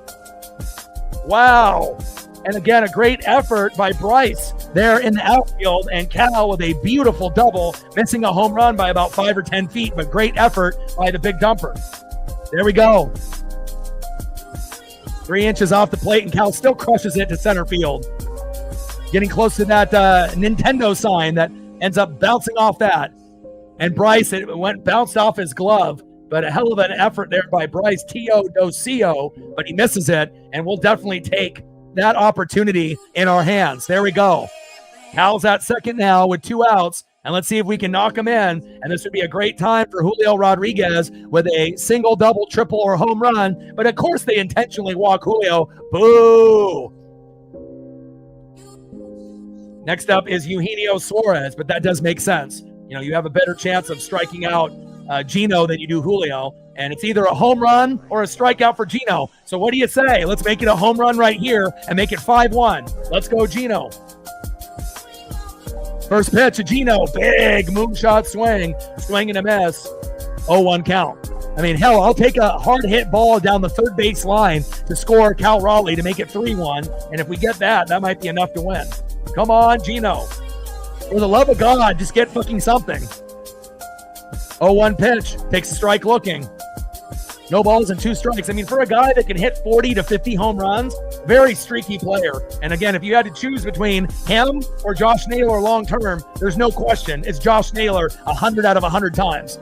Even for a guy that's got 45 home runs, he's just too streaky. Hard hit ball towards third base, but foul. And obviously, Ben Williamson is a better defender at third than him at this point. But, when you got a bat like that in the lineup, it is good vibes only. And he has been struggling a little bit as of late, but he will step up and be a hero for us a few times late in this run. Bet on it. Crowd chanting, Gino, Gino. 0-2 pitch. Check swing. Did he go? And he did not. 1 ball and 2 strikes to Eugenio Suarez. And remember, this is the hardest ballpark to hit at out of all 30. So for Naylor to be playing so well, besides last night, going 0 for 5 is crazy. So that's why we have to lock up Naylor, hopefully this year, and hopefully sign him for the rest of his career. It's hard to have a good first baseman that can steal bags and be a good defensive first baseman and a hitter. Gino crushes it and foul. Oh, that was the hit right there. Crushed the hell out of that ball, but just faded foul. And about 10 rows from the pole. Wow. What could have been there? Almost got it. Crowd was just about to erupt for a 5-1 lead. And then realistically, after a big hit like that, he'll probably strike out on the next pitch. I mean, that's kind of his MO. But let's see what happens here. Come on, Gino. Don't strike out. 1-2 pitch. And he strikes out. My ESP is on point. And again, when you watch this team as closely as I do, it's like I can come up with those predictions pretty quickly. And down goes Gino. And again, we have a 2-1 lead, and we're going to the top of the 9th. And we got Andres Munoz. We're going to win this game 2-1. And guess what? We're not going to extra innings today. And again, it's going to feel good when that happens. Let's go, Andres Munoz.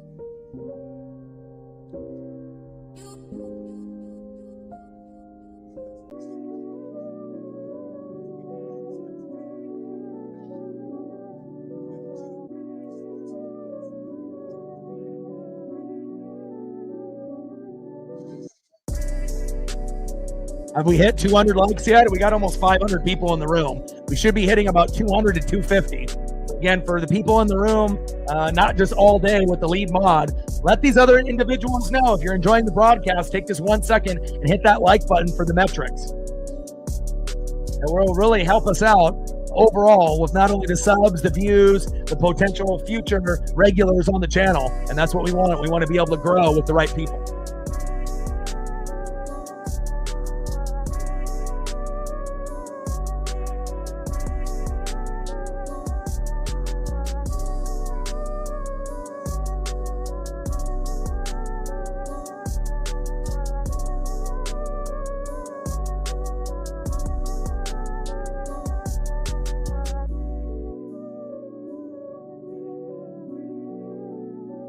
Let's go, baby. Munoz on the mound, leading off for the Angels here in the top of the ninth. Second baseman, Luis Rengifo, 1 for 3 with a run. Batting second, shortstop in the 6th hole, Oswald Peraza. And batting third, first baseman, Logan Davidson. Hopefully Munoz will mow him down 1, 2, 3, and we'll be good to go. Yeah, I mean, if we could get 500 likes, that would be great. But, again, whenever you do streaming, you're always going to have certain individuals that will never do it. But, hopefully we can get some people that'll sub, that will like the stream, share the stream, and, eventually getting the biggest honor is donating to the stream.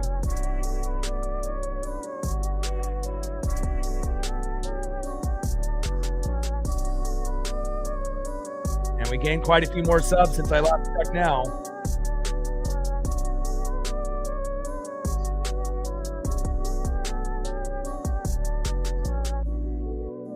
$87 to go.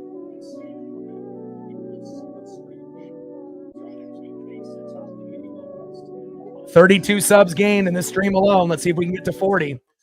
First pitch from Munoz to Rengifo. Rengifo takes a strike looking 0-1 count. No, Rengifo is up to bat. And Rengifo pops it up. And Julio is there. No fly zone, baby. And that's 1 away. Got to be blessed that we have someone as great as Julio Rodriguez in center field. Josh Naylor in the matchup at first. Hell yeah.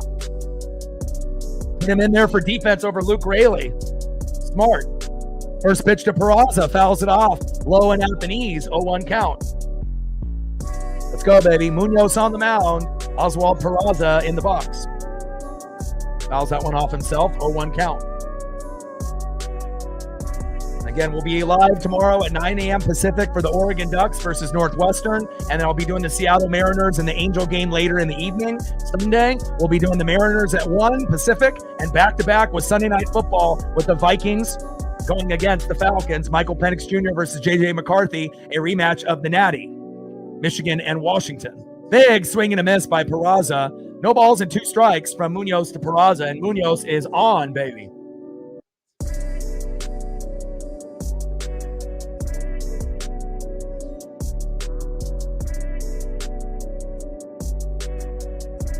Top of the ninth, 2-1 Mariner lead. Munoz on the mound, Peraza in the box. Mow him down on the base, Munoz, one of the best closers in the game. Lowest opponent average allowed on sliders. He's number 1 in MLB. 0-2 pitch. Ooh, wild pitch there. Goes all the way back to the T-Mobile bricks. Relax, Mooney. 1 ball and 2 strikes to Peraza.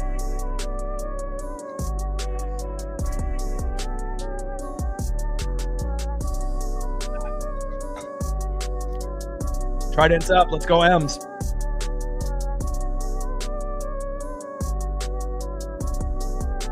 One-two pitch, low and away. 2 balls and 2 strikes to Oswald Peraza.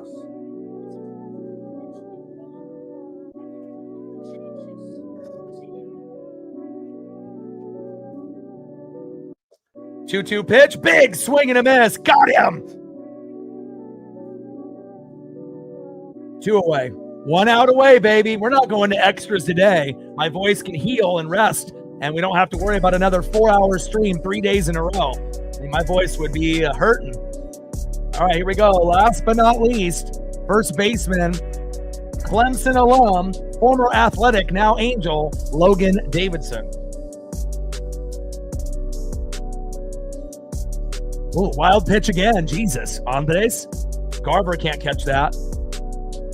1-0 count.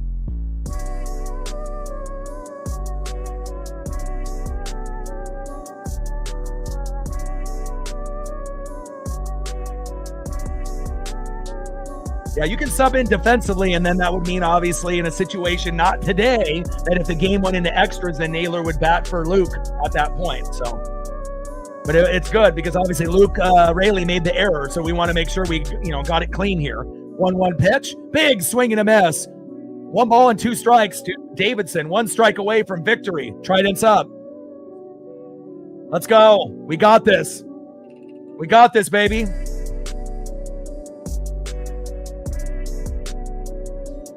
Let's go. Crowd is standing. Everyone's standing. They're at T-Mobile. 1-2 pitch. Low and at the knees. 2 balls and 2 strikes. From Munoz to Davidson. Come on, baby. Come on, Mooney. 6-game win streak is going to turn into 7. 7's going to turn into 8 tomorrow. And 8's going to turn into 9 on Sunday. And then again, if we do that, we only need to go 8-4 the rest of the way against the Royals and Astros on the road and the Rockies and Dodgers at home. Davidson strikes out swinging. Game over. Mariners win. Mariners win. Mariners win. Boom. Let's go.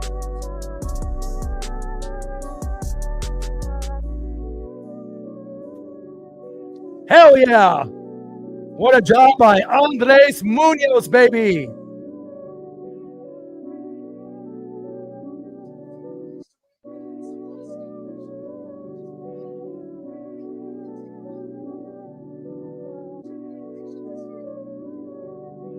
And when the Mariners win, what do? We fucking dance. Mariners win. Mariners win. Mariners win. Fuck yeah. Let's go. There we go, baby. 7 games in a row. One of the hottest teams in baseball. And again, we're going to do it tomorrow and we're going to do it Sunday. Once we do that, that'll obviously be 9 in a row. And then we need to go 8-4 the rest of the way. 2 road trips. Obviously, 1 at Kansas City versus the Royals. We suck on the road. Everyone knows, but we'll find a way. We play the Astros as well. And then the last 2 series, the Rockies and the Dodgers. Trident's up. Let's go, M's. Final score, Mariners 2, Angels 1. And again, shout out to Mitch Garver, and the bullpen, as well as Luis Castillo for being the heroes today. There we go. Great job all day. There we go. Shout out to Wrench. Shout out to Sarah. Shout out to Sarah. Shout out to Reflect. Shout out to B Woods. Shout out to Dave. Shout out to Simogen. Shout out to All Day. And obviously shout out to, obviously, YouTube. And again, on the Venmo, we ended up getting 2 big donations there. And we really appreciate that. 1 for 40 and 1 for 50. I appreciate you very, very much. Marine Bean, Jerry, everyone, we're going to be going on a victory walk here tonight. Enjoy your guys' dinner. Enjoy your guys' rest of your Friday night. And again, I'll be live tomorrow for the Ducks and Northwestern at 9 a.m. and the Mariners in the evening. And then on Sunday for the Mariners at 1 Pacific. And then Sunday Night Football. So we're going to be doing 4 streams this weekend, 2 tomorrow and 2 on Sunday. Be here if you can. And I really appreciate all the new subs that we've acquired here today as well. Gained about 40. And I appreciate that. And obviously the next goal is to be able to hit 21,900. And then once we hit that, we're going to be going for 22,000. So I'm going to take a quick look to see where we're at. Still 80. Oh, did we get a couple more? Looks like we did. 83 to go. Here we go. 4 more subs within the last couple seconds. 83 subs to go to 21,900. I appreciate you guys very, very much. And I love you guys and I appreciate you guys. Trident's up. Let's go, M's. And again, you guys are the greatest and I love you very, very much. And I got one question for you. Who talk sports like us? Your boy Ryan, Northwest Sports Fanatics. Trident's up. Final score, Mariners 2, Angels 1 in regulation. And it feels so good. Trident's up. Go Mariners.